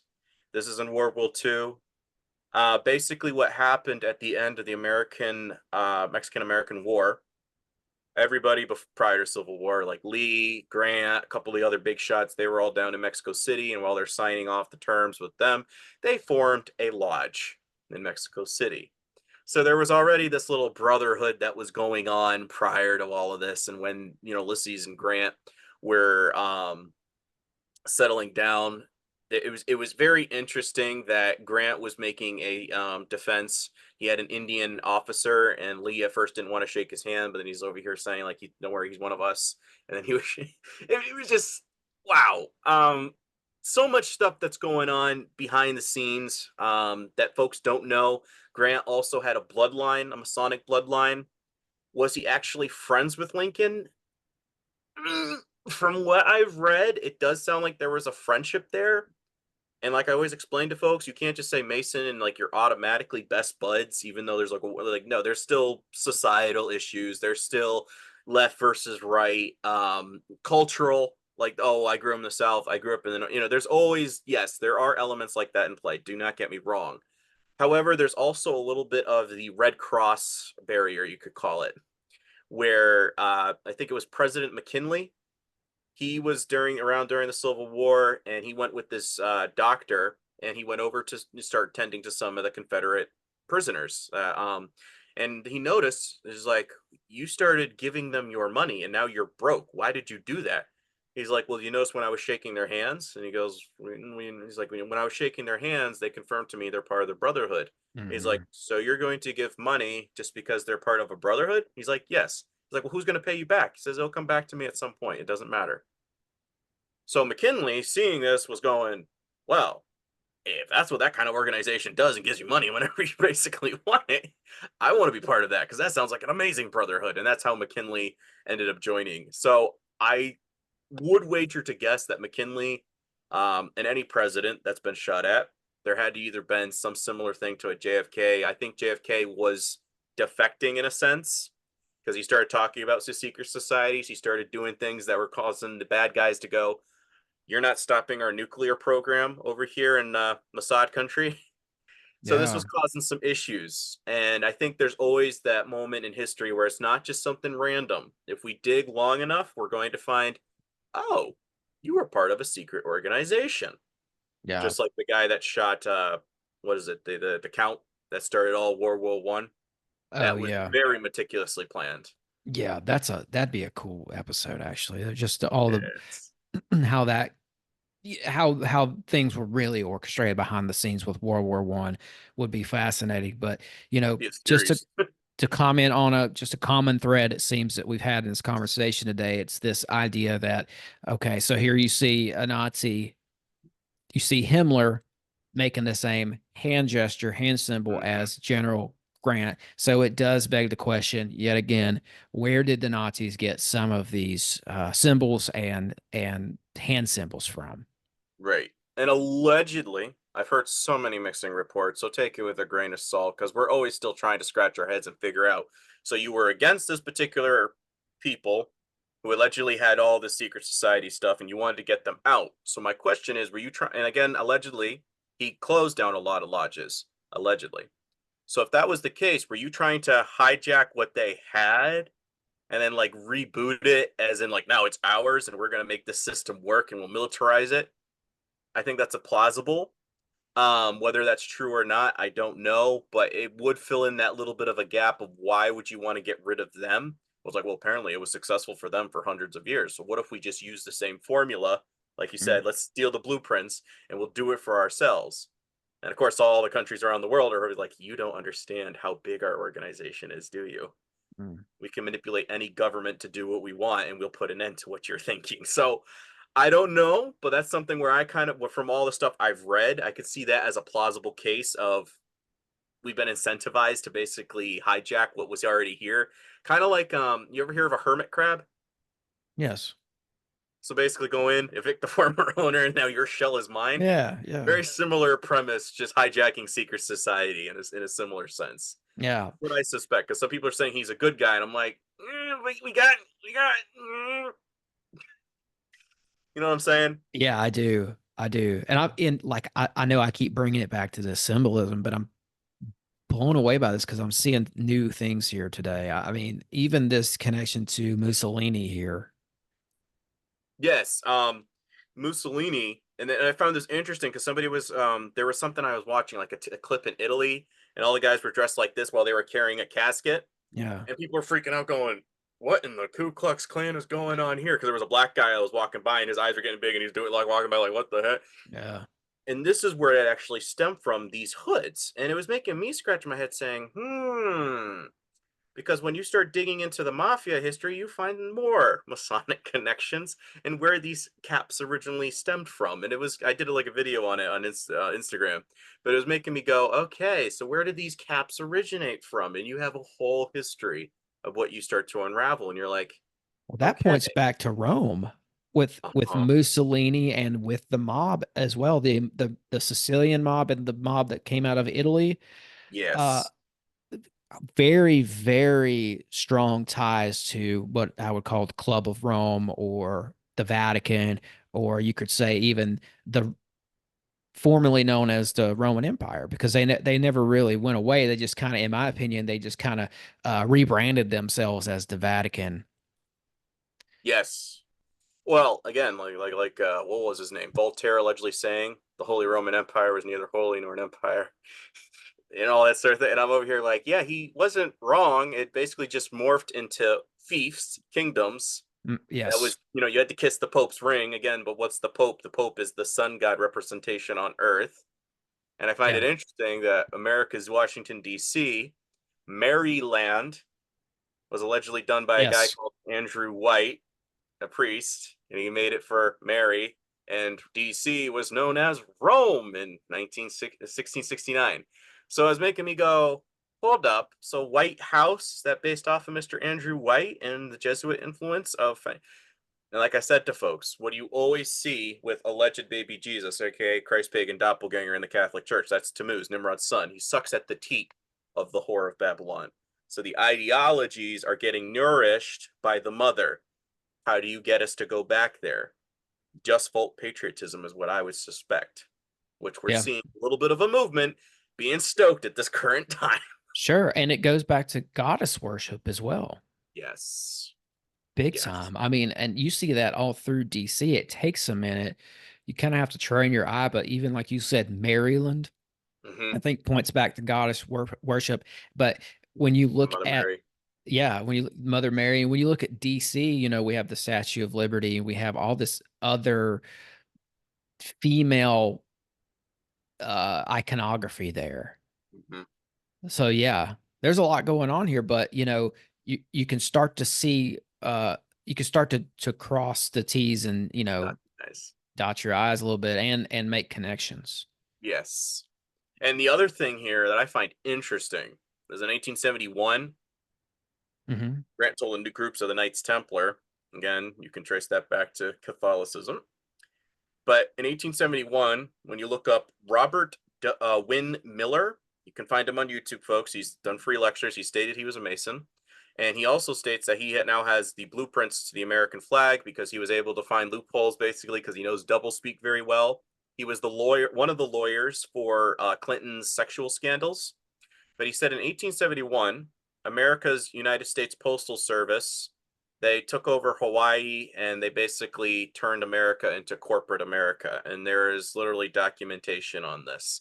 So what was happening between 1776 and 1871? I think they were starting to lose their grip, because in the 1830s, there was a huge anti-Masonic movement going on in America.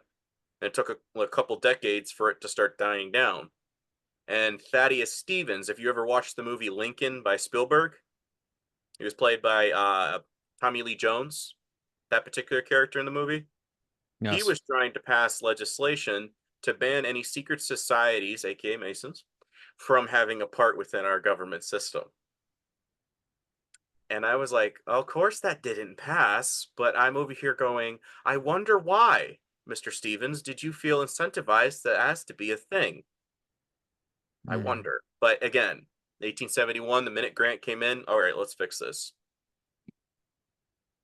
Sometimes how I hear where these people died, it kind of makes me go, well, that's ironic. He was saying, like, I'm thirsty or something like that, I think was Grant's final words. And I was over here, well, as an alcoholic and somebody who was doing horrible things to the population of America, you kind of got what you deserved. Not that I'm in condoning hurt on Sure. anybody, just saying it was Yeah. like, dude, you for what you were doing behind the scenes, I'm kind of like, you kind of. So the same guy we brought up before, Edward Hendry, he was the guy that basically rebooted this particular book to be published. I believe this was Major General or General Thomas Maley Harris, or Thomas M. Harris. You could look this up. It is on Amazon. Rome's Responsibility for the Assassination of Abraham Lincoln, written in 1885 by a head lawyer slash investigator in the aftermath of Lincoln's assassination. He was part of the trial process, and this is what the book that he wrote. Hendry throws in a little bit of additional stuff to basically solidify that there was other elements at play of other people saying things. So I think this is a book. If you really want to start investigating and being like, well, I kind of want to, prove it for myself because I don't want to trust some random person on the internet. I always urge it. Get the book yourself. I want you to. I like to talk to fellow people that have dug into it and like hear your thoughts on it. Like you said, you got a book. Do you agree with everything in it? No, but you have elements that you appreciate. That's what I'm asking. Let's get the intellectuals back, folks. I'm tired of talking to NPCs. But a gentleman that is mentioned in this book did exist, and I found it very ironic because it's like I've studied Lincoln for most of my life, and I've never heard of a former father, Charles Chineke. This guy did exist, and he has a lot to say to Lincoln in warning him that you were about to be assassinated because you ticked off some Jesuits. This book talks about a particular incident where Lincoln basically came to this guy's aid as his lawyer representative, and he ended up making this Jesuit priest look a fool at the trial. And basically, this other guy was trying to cause problems for Chineke because he had left the church, and so this guy was trying to create these false fallacious claims. This guy was getting all freaked out. Lincoln came over, basically brought up a witness, and ended up making the other guy run out of the courtroom with his tail between his legs, saying, okay, I'm going to get you someday for this. And get him he did. So he goes up to him and he says, my dear president, I answered. It was just this strange story published about you, which brought me here yesterday. I wanted to say a word about it, but you were too busy. Let me tell you that I wept like a child when I read that story for the first time. For not only my impression is that if your sentence of death, but I have the lips of the converted priest, that it is in your order to excite the fanaticism of the Roman Catholic murderers, whom they hope to find sooner or later to strike you down. They have invented a false story of your being born in the Church of Rome and of being baptized by a priest. They want, by that, to brand your face with an ignominious mark of apostasy. Do not forget that in the Church of Rome, an apostate is an outcast who has no place in society and has no right to live. The Jesuits want the Roman Catholics to believe that you are a monster and an open enemy of God and of his church, that you are excommunicated man. For every apostate, the ipso facto, by the very fact, excommunicated, I have brought to you the theology of one of the most learned and approved of the Jesuits of his time, Bozabaum, who, with many others, says that the man who will kill you will do the good and holy work. More than that, here is a copy of a decree of Gregory VII, proclaiming that the killing of an apostate or a heretic and an excommunicated man, as you are declared to be, is not murder, nay, that it is of good and Christian action. That decree is incorporated in the canon law, which every priest must study, and which every good Catholic must follow. My dear President, I must repeat to you here that when I was in Urbana in 1856, my fear is that you will fall under the blows of a Jesuit assassin if you do not pay more attention than you have done till now to protect yourself. Remember that because of Coligny was a heretic, as you are, he was brutally murdered in the St. Bartholomew Day night, and Henry IV was stabbed by a Jesuit assassin. Ravalik, the 14th of May, 1610, for having given liberty of conscience to his people, and that the William of Taciturn was shot dead by another Jesuit murderer called Garand for having broken the yoke of the Pope. The Church of Rome is absolutely the same today as she was then. She does believe and teach today, as then, that she was the right and it is her duty to punish by death any heretic who was in her way as an obstacle to her designs. The unanimity of which the Catholic hierarchy of the United States is on the side of the rebels, an incontrovertible evidence that Rome wants to destroy this republic. And as you are, by personal virtues, your popularity, your love for liberty, your position, the greatest obstacle to the diabolical schemes. Their hatred is concentrated upon you. You are the daily object of their maledictions. It is you, at your breast they will direct their blows. My blood chills in my veins when I contemplate the day, which may come sooner or later, when Rome will add to all her other iniquities the murder of Abraham Lincoln. Well, I think it's interesting that we found our way back to Rome as we've just been talking about that a little bit. I'm Oh, yeah. seeing connections in the symbolism there. I'm seeing these a thread between Masonry, the Germans, and Romans in the And who helped a symbols. lot of the Nazis escape after World War II. Rome, and who were their allies in World War II? Italy. Mm-hmm. And there's another book that I'm going to be citing later how this connects to Rothschild, because a couple of years prior to this, a certain person helped build out the Vatican. I Which was is getting very, ready to say uh, I could totally see because the Rothschilds are in this too somewhere back there in the shadows oh yeah. And with they're in who. America right now. I'm going to show that at the end. That's the finale. Nice, nice. Okay, cool. So something I found interesting here: death to all heretics, death to the soldiers of liberty. He was devoted among many of his men. The Admiral of Coligny and his 75,000 Protestant countrymen rang the bells of Rome to express their joy when they heard that at last the King of France had slaughtered them all. But where will all those bishops and priests of Canada send John Surratt? Well, who's John Surratt? John Surratt was a co-conspirator with Booth. Some people may have heard of him, some may not. They're just like, okay, I didn't know he had conspirators. There was also a lady by the name of Sarah Slater. And John Surratt, after the assassination, he went up to Elmira, New York, because originally he was a cobbler, worked with shoes. And from Elmira, he went up to Montreal, which is where the Confederate Secret Service heavily operated out of. He was hid there for 5 months, and he hid with 2 Jesuits. I believe it was St. Paul's Cathedral in Montreal. And then they shipped him over to England. And I'm going to talk a little bit about that because there is a photograph of proof that this story has a lot of credibility. So, I said, John Surratt, when they find it impossible to conceal him any longer from the thousands of detectives in the United States who are ransacking Canada to find out his retreat, who will conceal, feed, and lodge and protect him after the priests of Canada pressed his band for the last time on board the Peruvian, the 15th of September in 1865, where they shipped him over to England? And who had any doubt, and who can suppose that anyone but the Pope himself and his Jesuits will protect the murderer of Lincoln in Europe? If you want to see him after he has crossed the ocean, where in the world is Carmen? At the door of Rome, and there you will find him, enrolled under the banners of the Pope in the Ninth Company of the Zouaves, under the false name of Watson. Of course, the Pope was forced to withdraw his protection of him after the government of the United States had found him there, and he was brought back to Washington to be tried. But on his arrival as a prisoner in the United States, his Jesuit father confessor whispered in his ear, "Fear not, you will not be condemned." Through the influence of the high Roman Catholic lady, 2 or 3 of the jurymen in the are Roman Catholics, and you will be safe.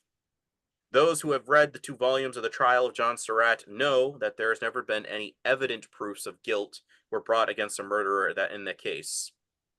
But the Roman Catholic Theology of St. Thomas, a book which the Pope has ordered to be taught in every college, academy, and university of Rome, they had learned that it is their duty of the Roman Catholics to exterminate all the heretics. They had read the decree of the councils of Constance, that no faith was to be kept with heretics. They had read the Council of Lateran, that the Catholics who armed themselves for the extermination of heretics have all their sins forgiven and receive the same blessings of those who go and fight and rescue the Holy Land. Those jurymen were told by their father confessors that the Most Holy Father, the Pope, Gregory VII, had solemnly and infallibly declared that the killing of a heretic was no murder. After these such teachings, how could the Roman Catholic jurymen find John Surratt guilty of the murder for killing the heretic Lincoln? The jury, having disagreed, no verdict could be given, and the government was forced to let go the murderer unpunished. I find it interesting because, like I said, I'm going to be showing a photo that John Surratt was photographed in this uniform, so it's not just something they're pitching out here. He goes, I think it was Liverpool, England, and Liverpool, England was particularly noted for building the blockade runners for the South when they were trying to get goods to go into Europe. That is where they were constructed. And there was a lot of Roman Catholic priests in that town. When John Surratt goes over there, he has a buddy, and his buddy's like, well, you know, I heard there's $100,000 reward for you, so I'm going to make a little bit of a telegraph thing and say, hey, guys, you guys want us to pick him up? Johnson, president, revokes the $100,000 reward, and Edward Stanton, the Secretary of War, gives a goof-up memo of, it's not confirmed, is that a yes, is that a no? And so John Surratt manages to escape yet again, and he goes to the Vatican and joins this little papal guard. From there, he is spotted by an undercover detective who joins the papal guard to get this guy. So they're like, okay, we're forced to hand you over, man, we're sorry. And they hand him over. They put him in a little place to be locked up. And the angle of which this building is, they were saying that he couldn't get out the door without like a guard seeing him, just the angle that the tower was located. And the angle he would have had to go out the window, he would have broken a leg like Booth if he tried to jump out. It was an impossible angle the way the castle was turned. He escapes again, manages to go to Cairo, Egypt. Again, he's found there. He's extradited back to the U.S. This whole trial goes down. Of course, he gets off. And you know what this guy does? He goes on tour talking about the whole thing. And when he dies, he's buried with full Catholic rights and honors for somebody who did great deeds for the Catholic Church. Now, as the son of a shoe cobbler, what exactly did you do, Mr. John Surratt? That was so great for the church. So he was working with the Confederate Secret Service as well, right? Did I miss that? He was the Jesuit. He's the Jesuit connection in all of this. Booth was the Mason, and the Jesuit connection was John Surratt. So we've got Confederate Secret Service in Montreal working with Jesuits, working Masons, yeah. working with Rothschilds as well, right? Or am I adding Rothschilds that? were the Rothschilds. So Rothschilds are always again at the very top or closer to the top of everything. And both Judah Benjamin from the South, Secretary of War, and Edward Stanton of Lincoln's side as Secretary of War were both basically stooges for the House of Rothschild. Okay. So they both have insights with spy networks of knowing who's doing what, and they can orchestrate how the outcomes. Because, like, wait a minute. So Booth goes into this booth to shoot Lincoln, and he jumps out, gets out of here, and then all of a sudden you're like, wait a minute, there's more conspirators, and they're located at this boarding house. Question: how the heck did you know that? Yeah. And all of the chaos and turmoil, how did you have the blueprint? I'm going to be explaining how they knew this. How did you guys just suddenly know we have to go right to that board? It's kind of like some of the stuff like you might have saw like with the Trump thing with the ear. How did you guys not see anybody carry a ladder all the way over here? How did you not? It's like there's so many elements here where it's like, guys, I don't want to buy the narrative, or if it was just cute ripped in a bow and it's like, okay, that's just history. It's like, no, there's many elements. Like I said with Johnson, you're acting really weird, buddy. You want to come clean? I am the new president of the United States. I pardon myself. Like, Yeah. I'm Well, absolved of any suspicion. just the fact that, you had Confederate Secret Service working with Jesuits. It's a clear connection to Rome.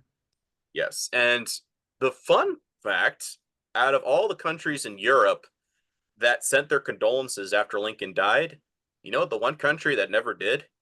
Let me guess, Italy, Vatican. Yeah, Vatican. Wow. they never. Everybody else did. The Vatican was like, "Tough luck, mate." That's telling. That's telling that points to their involvement as well. Yes, even whether you want to agree with it or not, it's just something interesting. And who did sign a letter to Jefferson was the Vatican saying, I think you guys are completely justified. You're doing the right thing. And what happened right when this happened? Now, the movie we get from the Gangs of New York with Leonardo DiCaprio and Daniel Day-Lewis. yeah, thank you, that guy. The narrative we get from that particular thing, and it's true, there's elements therein, but why they were doing the draft is because the minute the Pope says we support the South, a bunch of Catholics started to desert in droves. Mm-hmm. 5% were natives of the United States, Germans 10%, 72 were Irish Catholics, the British, and again, Lincoln's going, we have a civil war. It's just between states right now. But if I try to make this into a religious war, this is gonna start like, and he made, there's a quote in 1863 where he makes a reference to the Jesuit teachings in our schools. So him and John Adams both had a beef with Jesuits, and John Adams also made a comment about Masons that he did not like them. So to say that every president was in, it's like, I think they have an outline. They're like, okay, we laid out the foundation. It's cool. It's cool. We're all cool. All right. You don't have to be part of our brotherhood, but you agree to what we outlined here? Mm-hmm. Unfortunately, yes. Because he's like, I don't like the Jesuits, but unfortunately, to what we wrote, we have to allow religious liberties. That kind of was like, so, Mm-hmm. like I said, Maximilian was a Roman Catholic prince. And again, he gets in charge of Mexico. What he was trying to do is, I'm going to take this and then I'm going to come over here and back you up. He ended up getting in his own little problems and ended up getting shot by his own population that he got appointed over. So this was part of the reason why there were so many desertions within the U.S. In the Union side, because people are like, well, I'm not going to fight it. The Pope says they're good. Why am I going to fight? That's no good. Mm-hmm. So it's a little bit like, how come we're not taught that as well? Because this is an element at play. This book, Montreal, City of Secrets, this is what breaks down the Secret Service and how they operated. It gives names like this little chart over here. I really feel bad for the author because it's like 160 something pages, I think, maybe 180 tops.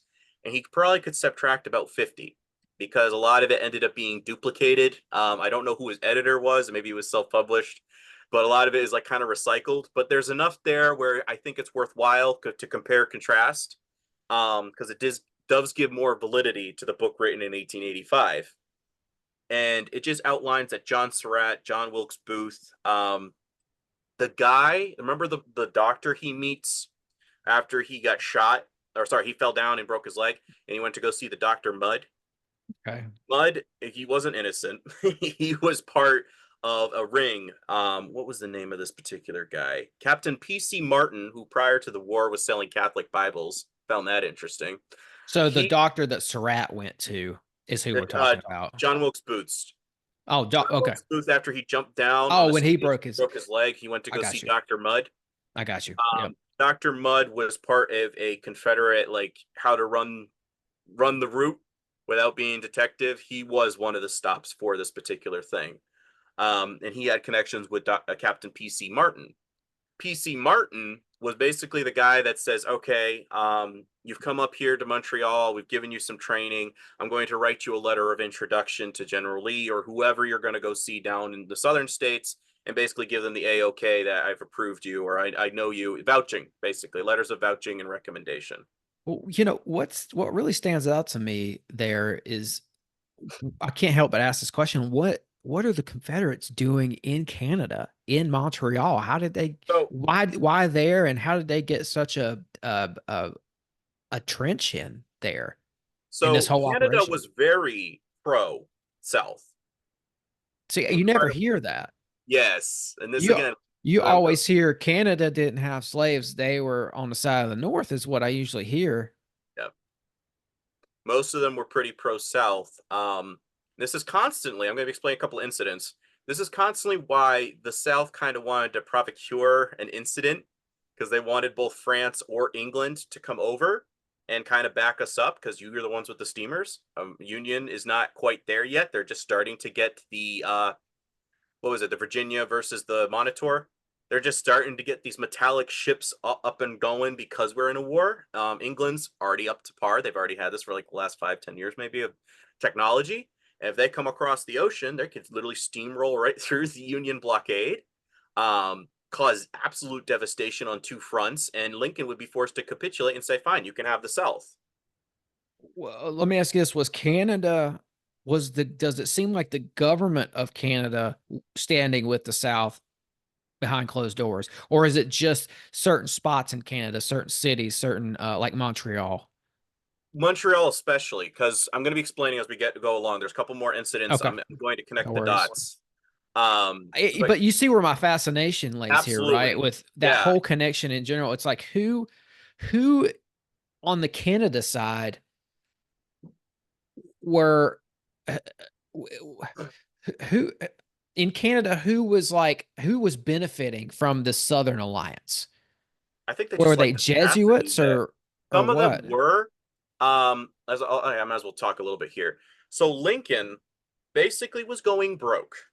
In around 1864, he does a cotton for contraband deal. And Canada was kind of the closest thing to this is the closest thing we got to neutral ground. So, like in Europe, or like whenever two foreign powers are meeting, we're going to meet in neutral territory, like Finland's going to host this. Canada was kind of the equivalent of that. Because part of them were over here, like, yeah, we're neutral, but undercover is over here, we have some sentiments with the South. And so in October of 1864, Lincoln's sending up his emissaries and doing all this stuff.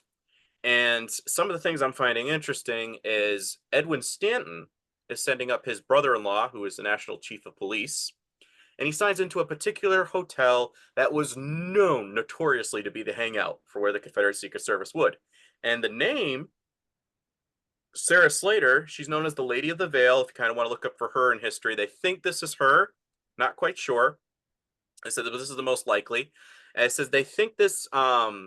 She signs her name in this ledger, and the name right after is Edwin Stanton's National Chief of Police, and he doesn't camouflage his name. He actually puts his real name. Now, in a time of war, would you not kind of have a list of who's in charge of military, police, detectives, like everything of military concern in your country? Or at least you would be like, okay, we got to off that guy in room such and so because he's probably going to squeal on us. And no, he has the audacity to sign his name in there. And a couple days later, there was an incident that occurred in Vermont that we also don't talk about all too much. And it happened the day after.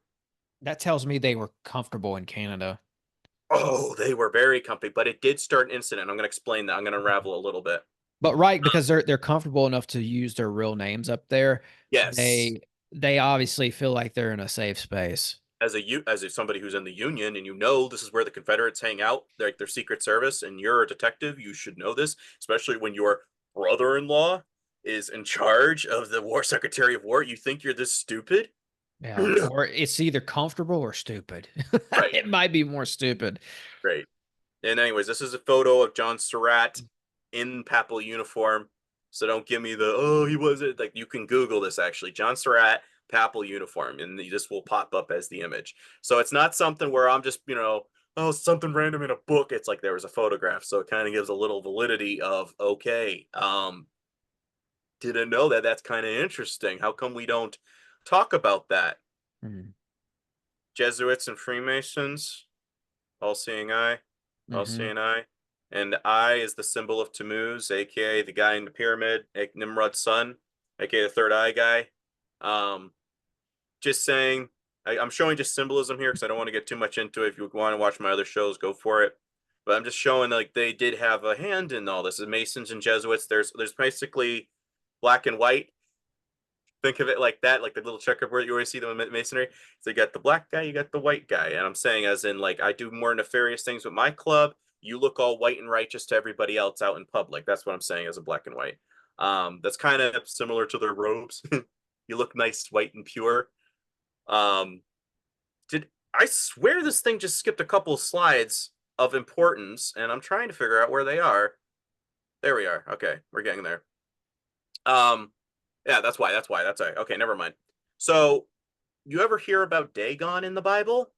Yeah, the Phoenician god Fish of god? the waters. Yeah, and look at that hat. The Mitra hat. Mithraea. Mhm. Another Yeah. variation of the Statue of Liberty. Look where he is. And look at that sigil Yep. on his hat. Little bishop guy going down to the Knights of the Golden Circle, and he's there. Jesuits and Masons knew each other, folks. Again, like I'm showing you. Okay, so somebody was there as a representative for this. What did? Huh. This is a real god that was really worshipped in the Middle East by This is Phoenicians and Canaanites. I've seen people. I say that because I've seen people online dismiss Dagon as some sort of a myth, yeah.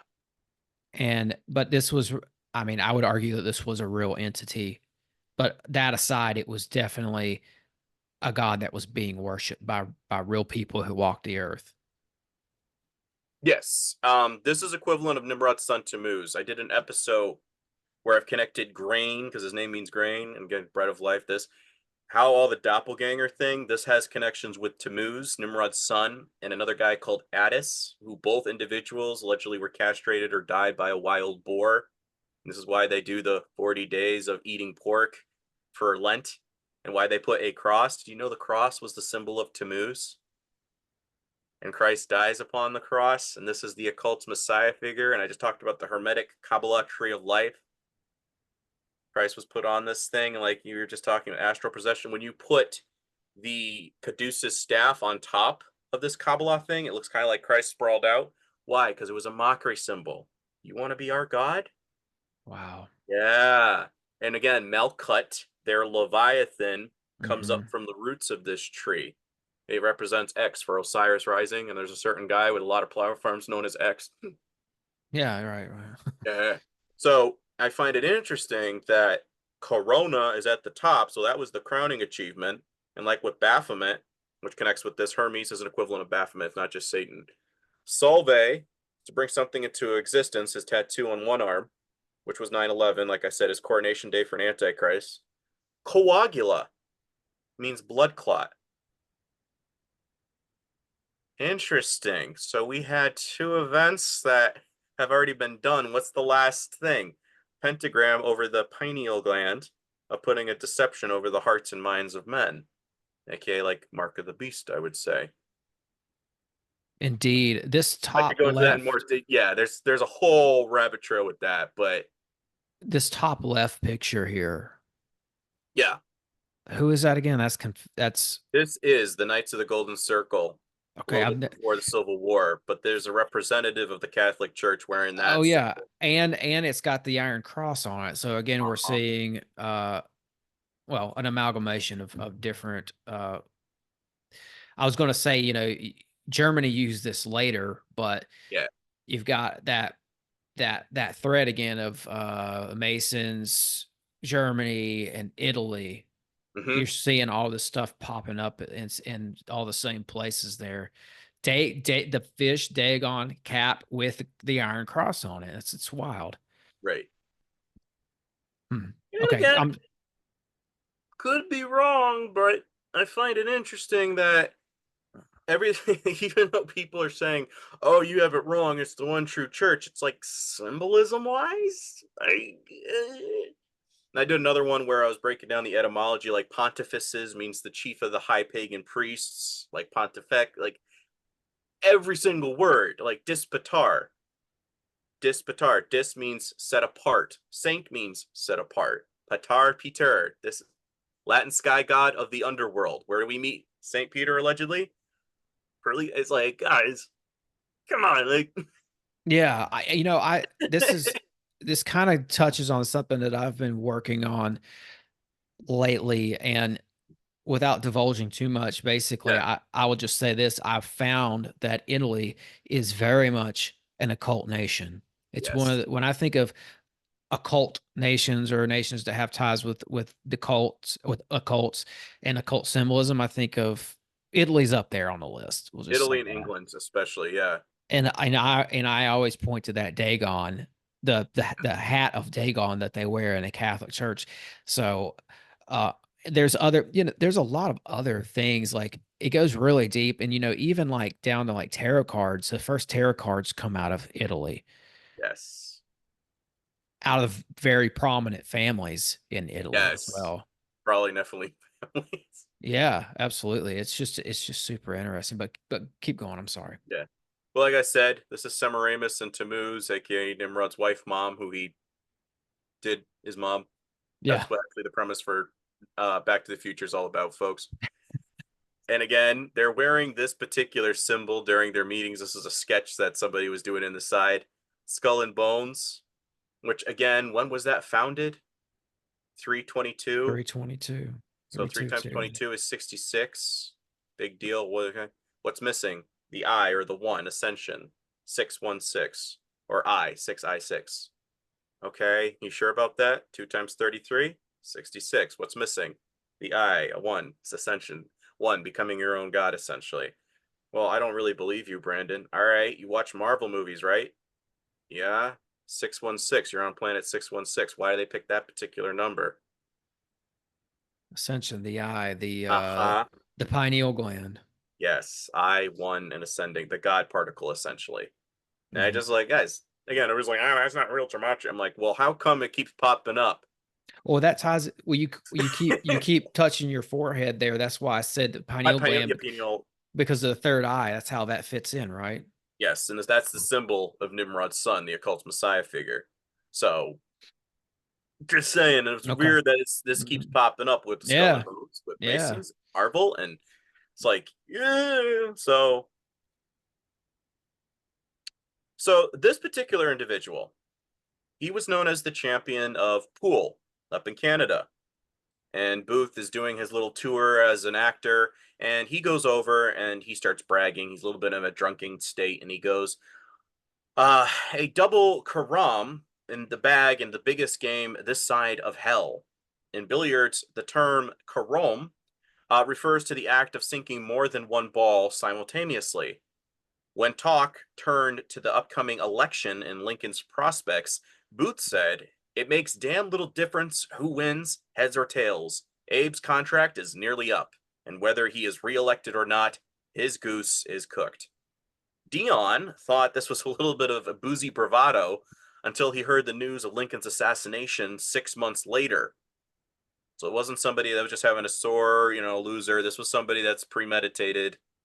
During Booth's stay in Montreal, a young messenger named George Isles formed a friendship with the actor. Hero worship might be a better description of their relationship. The delivered messages from a number of locals, including John Buckland, the owner of the Montreal Royal Theatre and a friend of Booth's, an impressionable young man, remembered Booth brandishing a large knife, very possibly the same knife that he used to slash Major H. Rathbone in Lincoln's box at the Ford's Theater.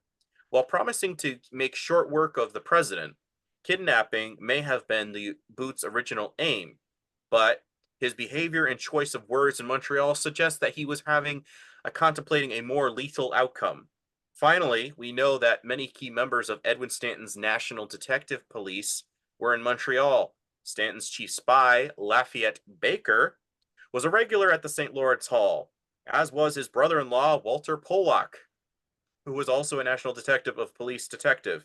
Pollock checked into the hotel the same day as John Wilkes Booth on October 18th, 1864.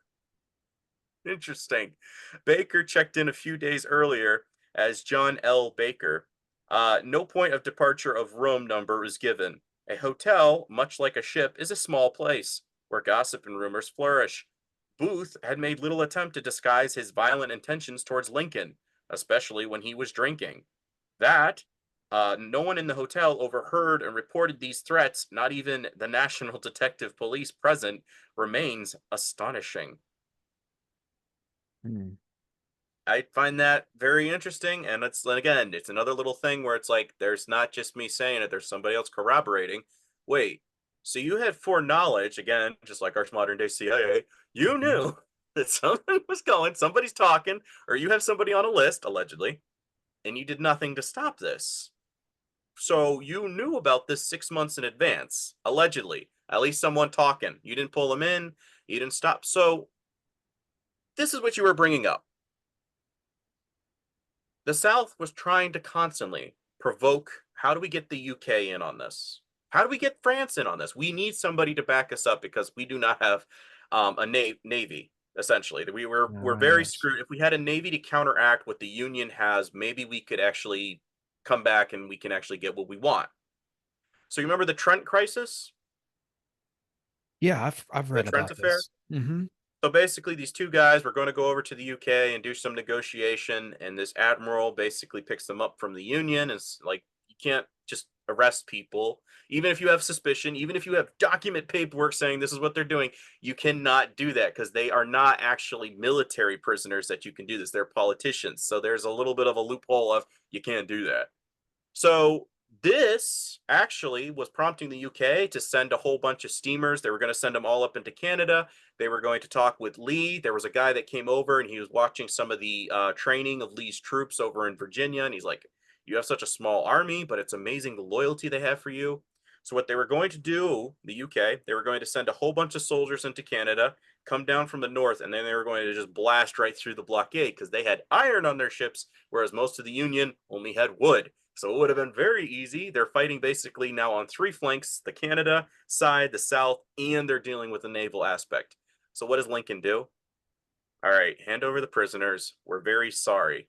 And now I need to think of something that would counteract this. Sir, I have an idea. What? This Emancipation Proclamation thing. Yeah? Well, you said you wanted to get, rid of slavery if you could, right? Yeah. What if you sign this? Okay, what would that do? It would free the slaves for one, but those two countries that are constantly a little problem for us because if they came over, it would start a problem. They've already abolished slavery. So if they joined, that would look really bad to their country for which side they're supporting. Get me a paper. Get me the paper. So it was a double-edged sword of if you guys try anything, you're going to look really bad because I can weaponize this now to my advantage because you're going to basically be fighting for the side that supports slavery, the thing your two countries abolished. So it's a brilliant tactical move. And this is, again, a 63 roughly, like 62, 63 when this is all Yeah. going down, the Declaration. So Emancipation Proclamation. So suddenly they're in a little bit of a, well, shoot, now we can't do anything because you're right, you called our bluff. So they still tried.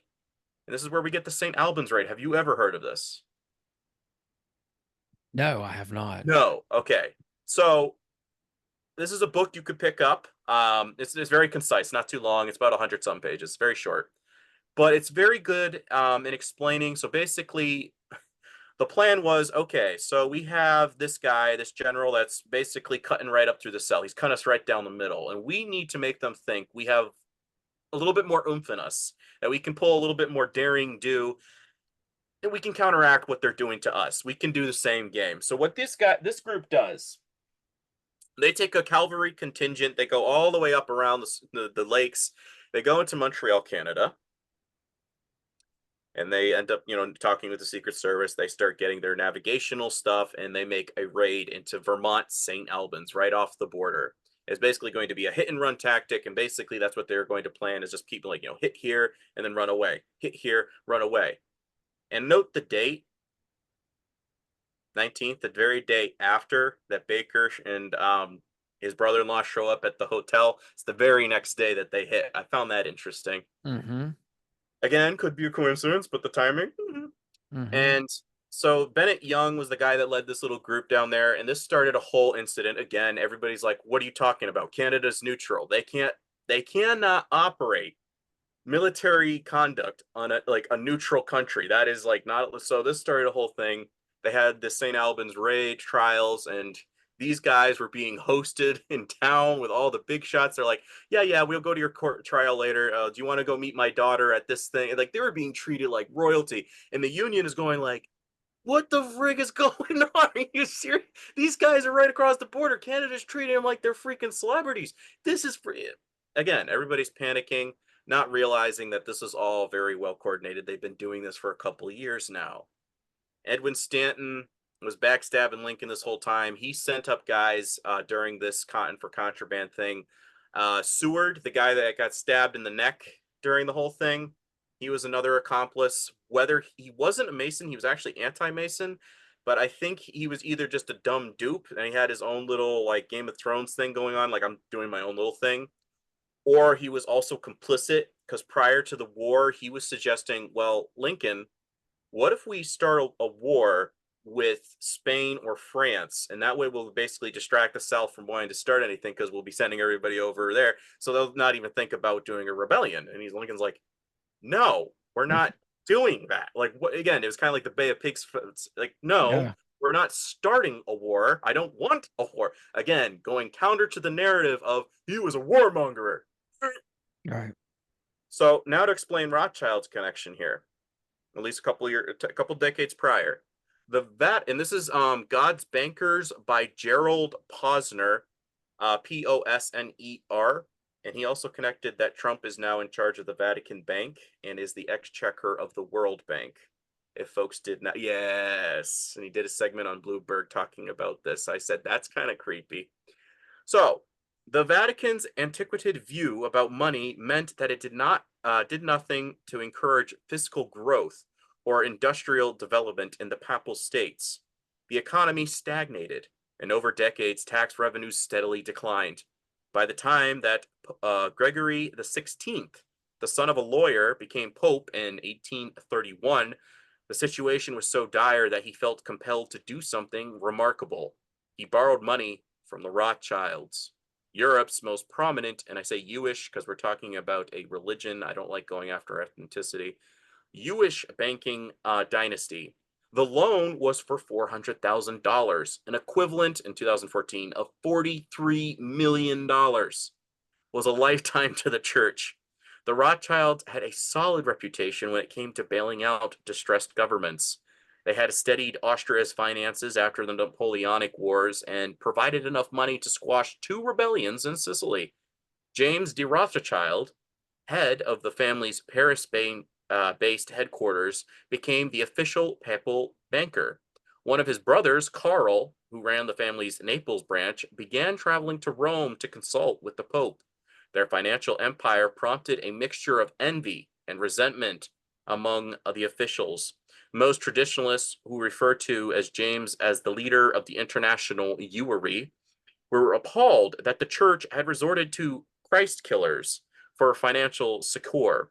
French poet Alfred de Vigny wrote that a U now reigns over the Pope and Christianity. He pays monarchs and buys nations.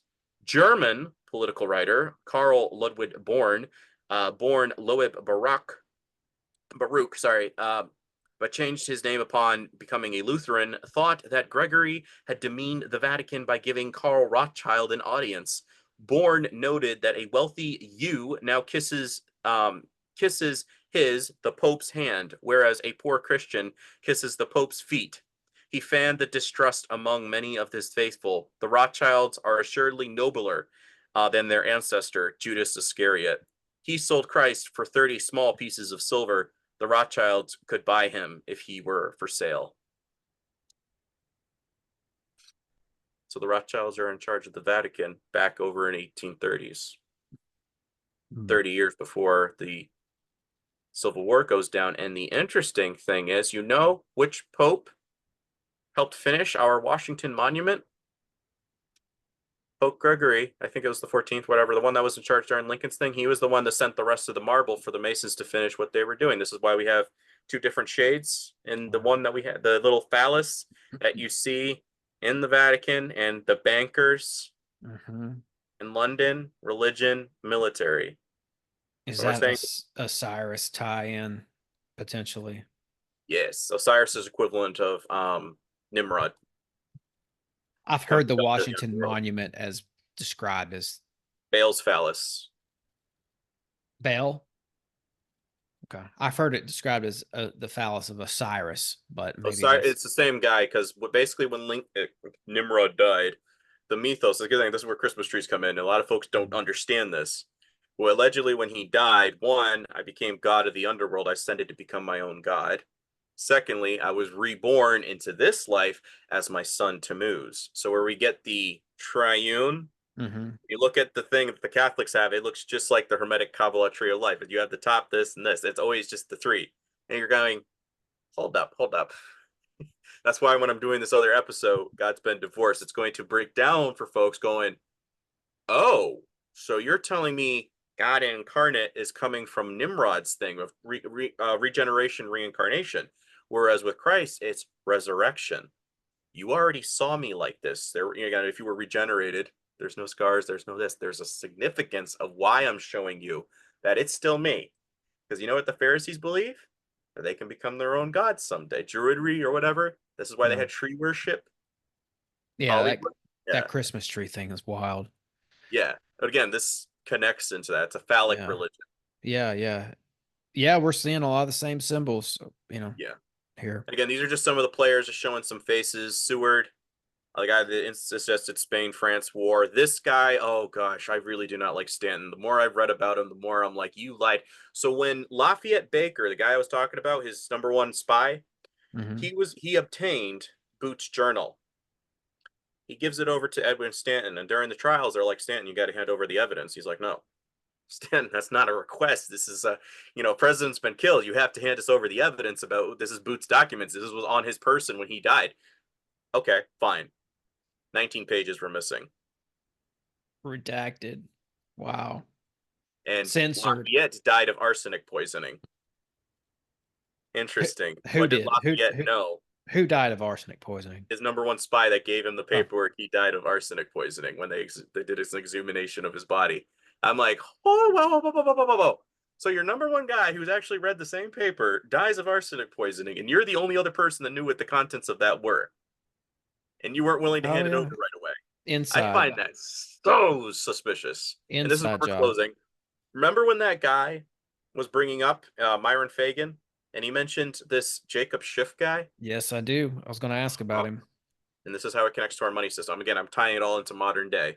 Nice. Bloody Zion has a whole segment on this. So the incredible Schofield, in his book, the author writes the admission of Schofield to the Lotus Club, and could not have been sought by Schofield, strengthens the suspicion that has cropped up before that someone has directing the career of C.I. Schofield. This guy was a convicted con man. He ran away from his wife and daughter at one point. He just bailed out on them. This is where we get God's chosen people, like a friendly narrative for the chosen land aspect. He's the guy that gave us that influence in our seminaries today. And you know who distributed his Bible? Rothschild's little agent. Schiff. Yep, Schiff. Schiff peddled the Schofield Bible. And Okay. don't believe me, this is the same guy from Jekyll's Island, who you guys might remember right after the Federal Titanic. Reserve. And you notice here on top of the Israeli Supreme Court on our money. And this is Yeah. Kabbalah. This goes right back to this. Yeah. Again, Osiris, Iris, spell Iris backwards. Siri, hey Siri. The falcon bird you're talking about. Yeah. Yeah. Iris has That's all I got. connections. Iris has connections to goddess worship as well. Iris is also known as Ashtar. Ashtaroth, Ashtarte, yes. Inanna. Yes. Yes. Isis. Yeah. You name it. Cybele. Cybele's another big one. But Schiff, back to him, he was a Rothschild guy. Mm-hmm. Do you think he was their guy in the room for the creation of the Federal Reserve? Was he representing Rothschild when he was there? Yes. Okay. I 100% believe that. And also, what was his name? Was it Grover? The big fat one. Was it Taft? I think it was Taft. Whoever. I did all this stuff before, but that president, his father was the co-creator of the Skull and Bones. Taft's father. I believe it was Taft, or he was the bigger. Might have been Cleveland. Maybe it's Cleveland. I'm thinking it's one or the other. Taft Cleveland was the big guy. Yeah. Taft, I think, was the one that screwed us over though with the keeping it permanent income tax. I think it was him that did that. So, anyways, I'm just showing some elements there. There's some books you guys can pick up. Whether it convinced you or didn't, that's up to you. But I was over here like, I think there's a big enough case to go.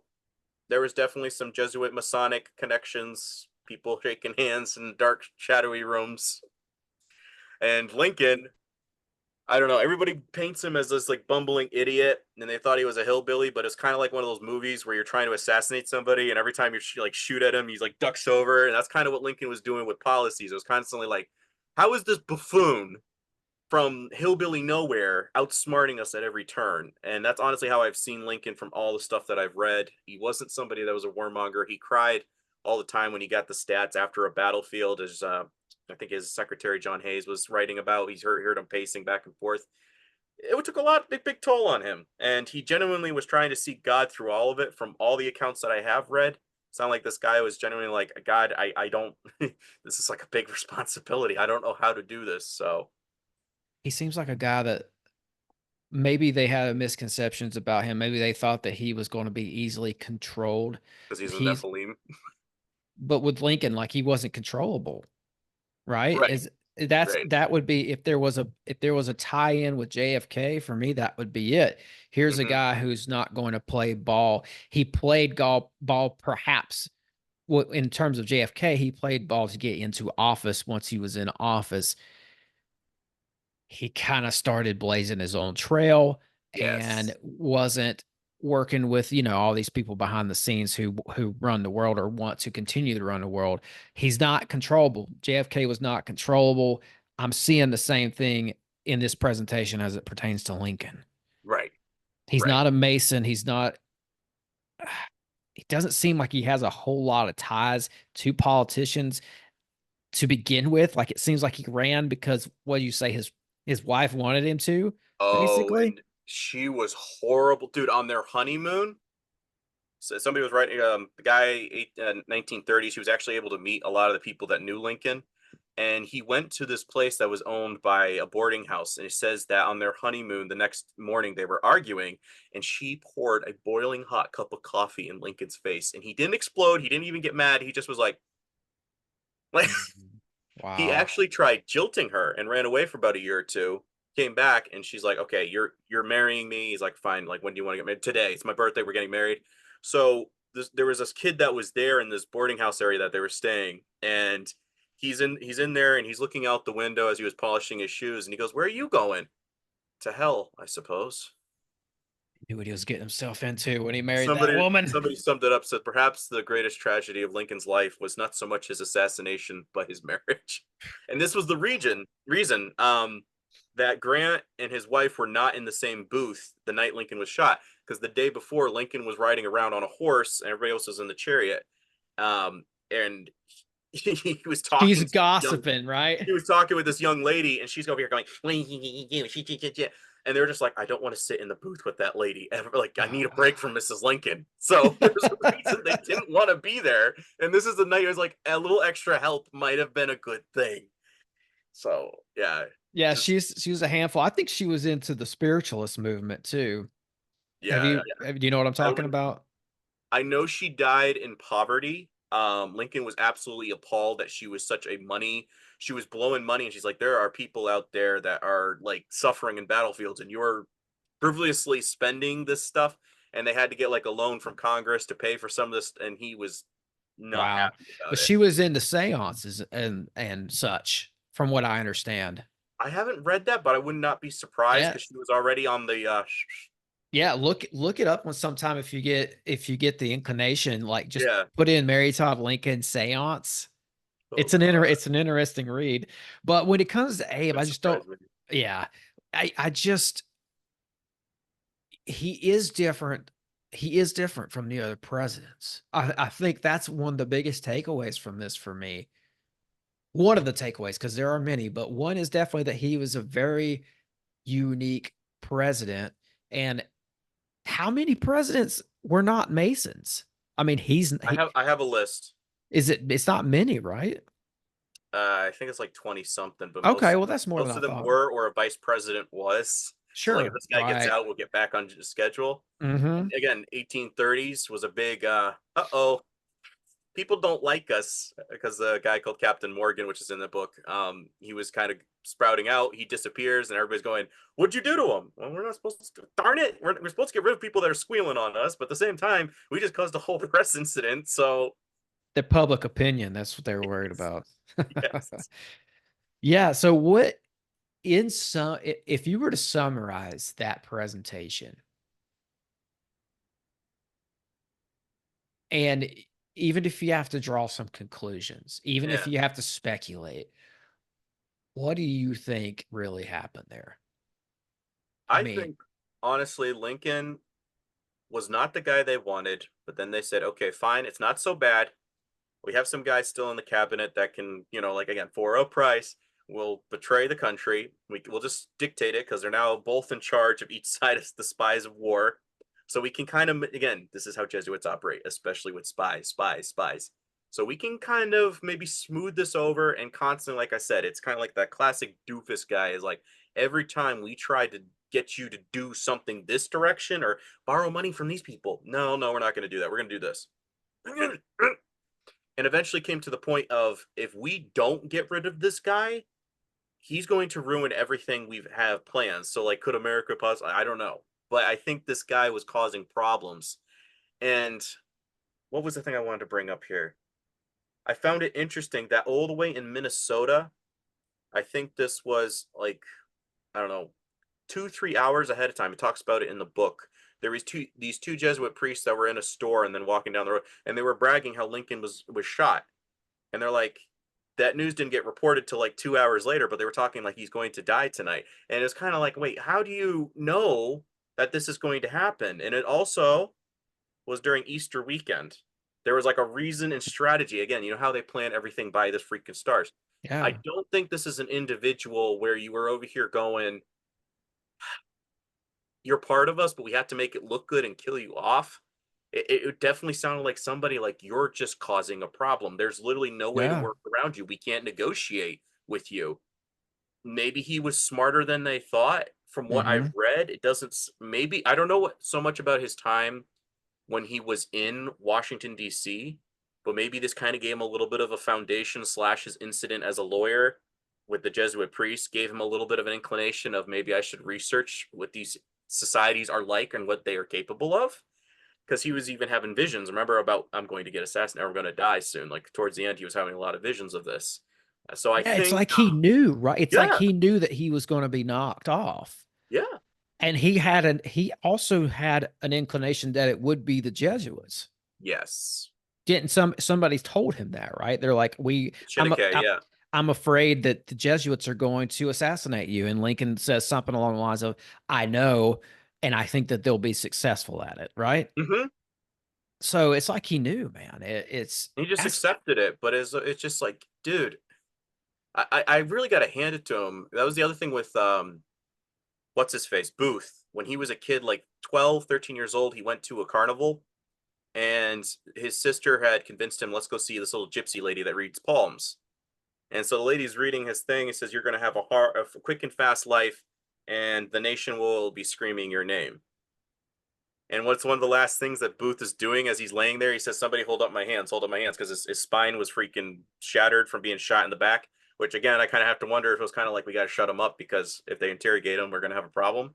Mhm. And he holds up his hands and he looks at both of them and he goes, useless, useless. And he says something about his mother and then he died. So it's kind of like the guy, maybe he thought, oh, this is my divine destiny. And maybe there was somebody in there saying, oh, maybe there's a chance we could use you and you'll become some sacred thing and you'll be an icon in our order. And, I could totally see an individual when he had a very crappy childhood. But I could see somebody being gullible enough where they're over here going, oh, do you want to do something great? You want to do something great? Let's get rid of this guy. Because he wasn't a Democrat the whole time. He was actually part of the Know Nothing Party, which is they'd beat up like Irish and whatnot and say like, oh, I don't know what happened. But it was kind of like dictating what votes would go on. And they'd be like, I don't know anything. Yeah, but it was like, Well, and two, there might be another tie in there with the JFK thing because you just said something that stuck out to me that maybe they killed Booth off quickly, because they didn't want him to give up anything in like an interrogation. And that's the same Yes. thing that happened with the guy who shot JFK. They immediately had Jack Ruby step in and kill him. Well, again, I don't even think Osborne, I think, if I remember correctly, he voted for him. He was favorable to the president. When they were doing an interview of his first interrogation, somebody was breaking it down. Like, the audio does not sound like somebody that's lying or somebody that's like, Right. Yeah. Even though he probably didn't shoot JFK, yes. he was their fall guy for that. So they couldn't Yeah. have him out talking about and messing it all up, messing up the Right. plan. They had to knock him off real quick. It seems like maybe they did a similar thing with Booth. Which is interesting because I don't know how many generations back, but I was finding something interesting with him is that he was, Woody Harrelson. Yeah. His dad was a hitman for the mafia, the mob, Yeah, that's wild. I keep hearing and about that. he took out a judge, and eventually they cornered him. He was coked up on cocaine. He's like, "Yeah, I did it, and I was a second shooter with JFK." Yeah. Later on, he recounts his statement, but there was something interesting I was finding with the family name. His wife's maiden name was the same as this particular guy. And right after Woody Harrelson went to visit him, shortly thereafter, he went on Cheers and he started a whole acting career. Hmm. And they were both around 30 something years old. Both of them had experience with hitman stuff. And I was going, there's something here. And now now Woody Harrelson supporting RFK. It's like Yeah. the Yeah. circle completes itself somewhere here, but what is the missing link? Boy, that would be a wild presentation Oh, because I did 10 slides on Instagram. It always gets a lot because it's enough to make you go, that's really weird. yeah, Yeah. because I've always heard, the smoke and mirrors version of his dad, of Woody Harrelson's dad being involved in the Yes. JFK assassination. But I never hear anything else on it. Yeah. And in fact, I went to look into it one time a long time ago, just because it piqued my interest, and I wasn't able to find much. So that's why I say, but you've already put that information out there. Okay, cool. And again, it's just speculation as any Sure. conspiracy, but it's enough to make me go, that's a lot of coincidences. You're both located in Texas at the same time. You both are possibly cousins, possibly. How many generations back? We don't know, but we also know that these families are kind of tight when there's things go down. So some plausibility going on. And then we had this Rothschild Jesuit connection or alliance, I guess, if you will, in this whole thing. Well, basically, Catholicism was founded by Crypto Use, and they're from Sol Invictus Mithra, and they just merged it. Son God worship, son of God worship. So now people are even saying that, like, "Oh, Christ wasn't real. It was just his son, like son." It's like, no, Right.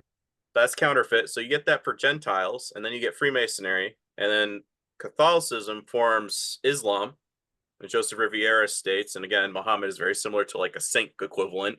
And again, nuns, hijabs, beads. Both the mosques looks kind of similar to the Vatican. Yeah. You see it, and I find it interesting as well that the original root word for Allah was sin. Was a god that stemmed from Turkey all the way Really? down to the Nile, and I was laughing because I said sin means miss the mark in Greek, so I kind of, in universalism, cathode means moon worship. So I'm like, guys, you could say no, but that's kind of another little. And what do you got? A little crescent moon on top of Moss, and then you had the crescent moon underneath the Virgin Mary. You're just going, and so there's that, and then on top of that, so Catholicism does this, Masonry, and then the Jesuits and Masonry, Jesuits, and Islam, and then yeah. So, and again, it goes back to the main ones that were in charge. The Pharisees, or the Z's today, is their equivalent. After you watch the other Israel, you'll know what I'm talking about. It's not about an ethnicity; it's an ideology. That's what you watch the King of the U's episode. That will break it all down for you. And I find it interesting that a lot of folks are defending today, which is now the synagogue of Satan, ethnicity. That's Khazarians and whatnot, and they're the ones that now dictate what all these other institutions do, and they're trying to bring everybody back through, disillusionment, try to destroy Christianity after World War III, which honestly, say this goes down, like they're creating Armageddon the way they want it to go down. Like in Pike's letters, right? That World War Yes. III. Yes. Yeah. And it says they want to destroy the atheists and the nihilists, so get rid of them. Okay, cool. But you have a very dustful, God wills it, God and country, whatever, patriotism, call it what you will. Armageddon happens, and Christ doesn't show up. And you just killed possibly a whole bunch of, again, I have a theory. What if the real ecclesia is the two witnesses and they're doing things, sharing all over the world with shows, with, internet, you know what I'm saying? Like, possibility of something going on there, possibility. And I state that because I think Isaiah states, you are my two witnesses. And then you keep going, like, my witnesses. It's in the show. It's going to come upcoming. So it makes me go, hold up. If that's true, and now we're getting into a phase where people are saying, you're wrong, and you're now anti my guy, because the guy is now, the name's is synonymous with patriotism, and you start wiping out all these Christians, the real church, because you don't like what they have to say. So now you've gotten rid of a whole bunch of people, purge style. Christ doesn't show up during Armageddon. You didn't get a rapture. So what happens? Then let's say the dead are taken up, just like Christ. For 3.5 years they minister, and now they're taken up. And you're going, what in the world is going on? Project Bluebeam. Okay, remember all those things where, we sent Mithra, we sent Buddha, we sent Christ, we're going to help you reach that enlightenment now. Yeah. That's when I think they would launch something like that. That's interesting. And, allegedly, I'm just pitching something. You said earlier Yuri Bezmenov, and that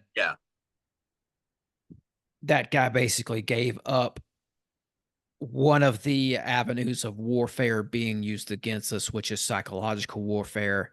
And the reason why I'm bringing this up is because maybe what if we are in World War III currently, but it's a war that's being fought differently than all the wars of history. And maybe we're in this because we are in a psychological war.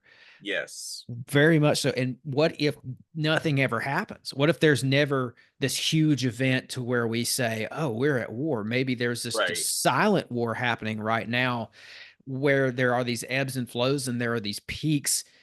And during the peaks, sometimes we get clues like, oh, we might be at war, but we never quite grasp what's going on. I just wonder about that. I wonder if we're in that because, I feel like something switched back in 2020.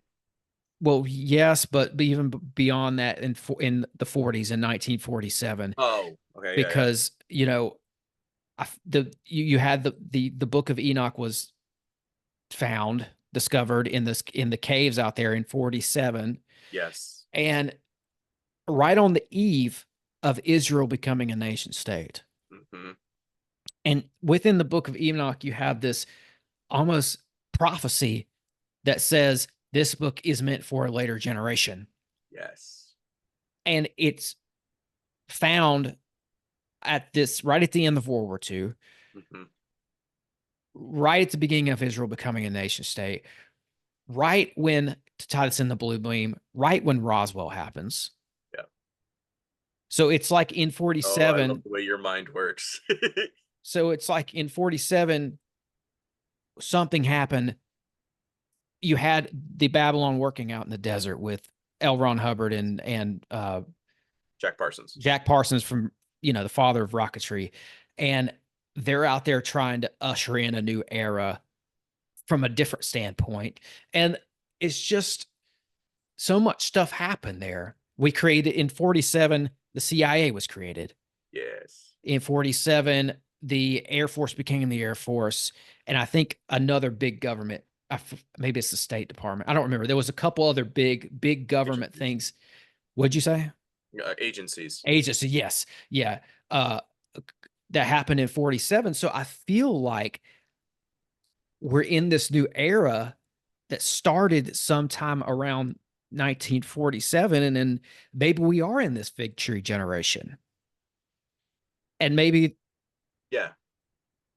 that ties in somehow, right? So I don't want to give it all away because I literally could do a whole episode breaking a little bit down with the Enoch thing and connecting it with the mark of the beast and Nephilim and aliens and all that stuff.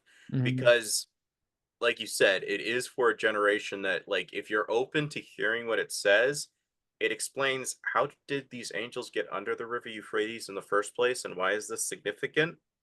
And again, Yeah.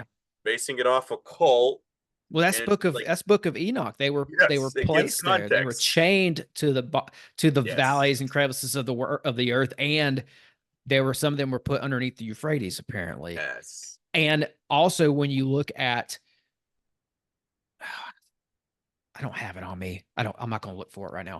Okay. When you look at the timeline for when it's said that they're going to be released, Hmm. when they were locked up, they were told 70 generations, right? Till the time of the end. Yes. And Yes. when you go and you do the math on that, when you go back and you look at, that was during the time of Jared and or Jacob. I have this whole thing about that. Anyways, I'm not Yeah, going yeah, to pull it up right now, but when you do the math on it, it looks like right now is the time when those entities are going to be released. yes. It depends on what you define a generation as, Yes. because you could put it in for like 70 years or for like 80 Whatever years. equivalent would be angel equivalent. Yeah, yeah, yeah. Yeah, or 100 years or 120 years. I broke this all down on a podcast with the guy one time because I had Okay. it all laid out in front of me, but basically we had the numbers out in front of us, and it's either right now when these Yes. things are going to be released, or it's in a couple hundred years. We're Right. in the but either way, we're in the window. Yes. And just having Roswell in 1947 is like, does bring this shadow of blue beam into this, Mhm. because 1947 is the start of modern ufology, the Yes. start of all that. So And yeah, they've it's been putting wild. it in our cultures and movies ever since then. But it's, if you're looking up the thing where they're talking about the years ahead, I was talking like Armageddon is like 2027 or whatever. 2026 is just the World Cup. 25 is lockdown. Again, some of it's movies, some of it's you're just like, but 2029 they were saying it was the alien, like an alien invasion thing. And I'm Yeah. like, they want a new world order by 2030. Yeah.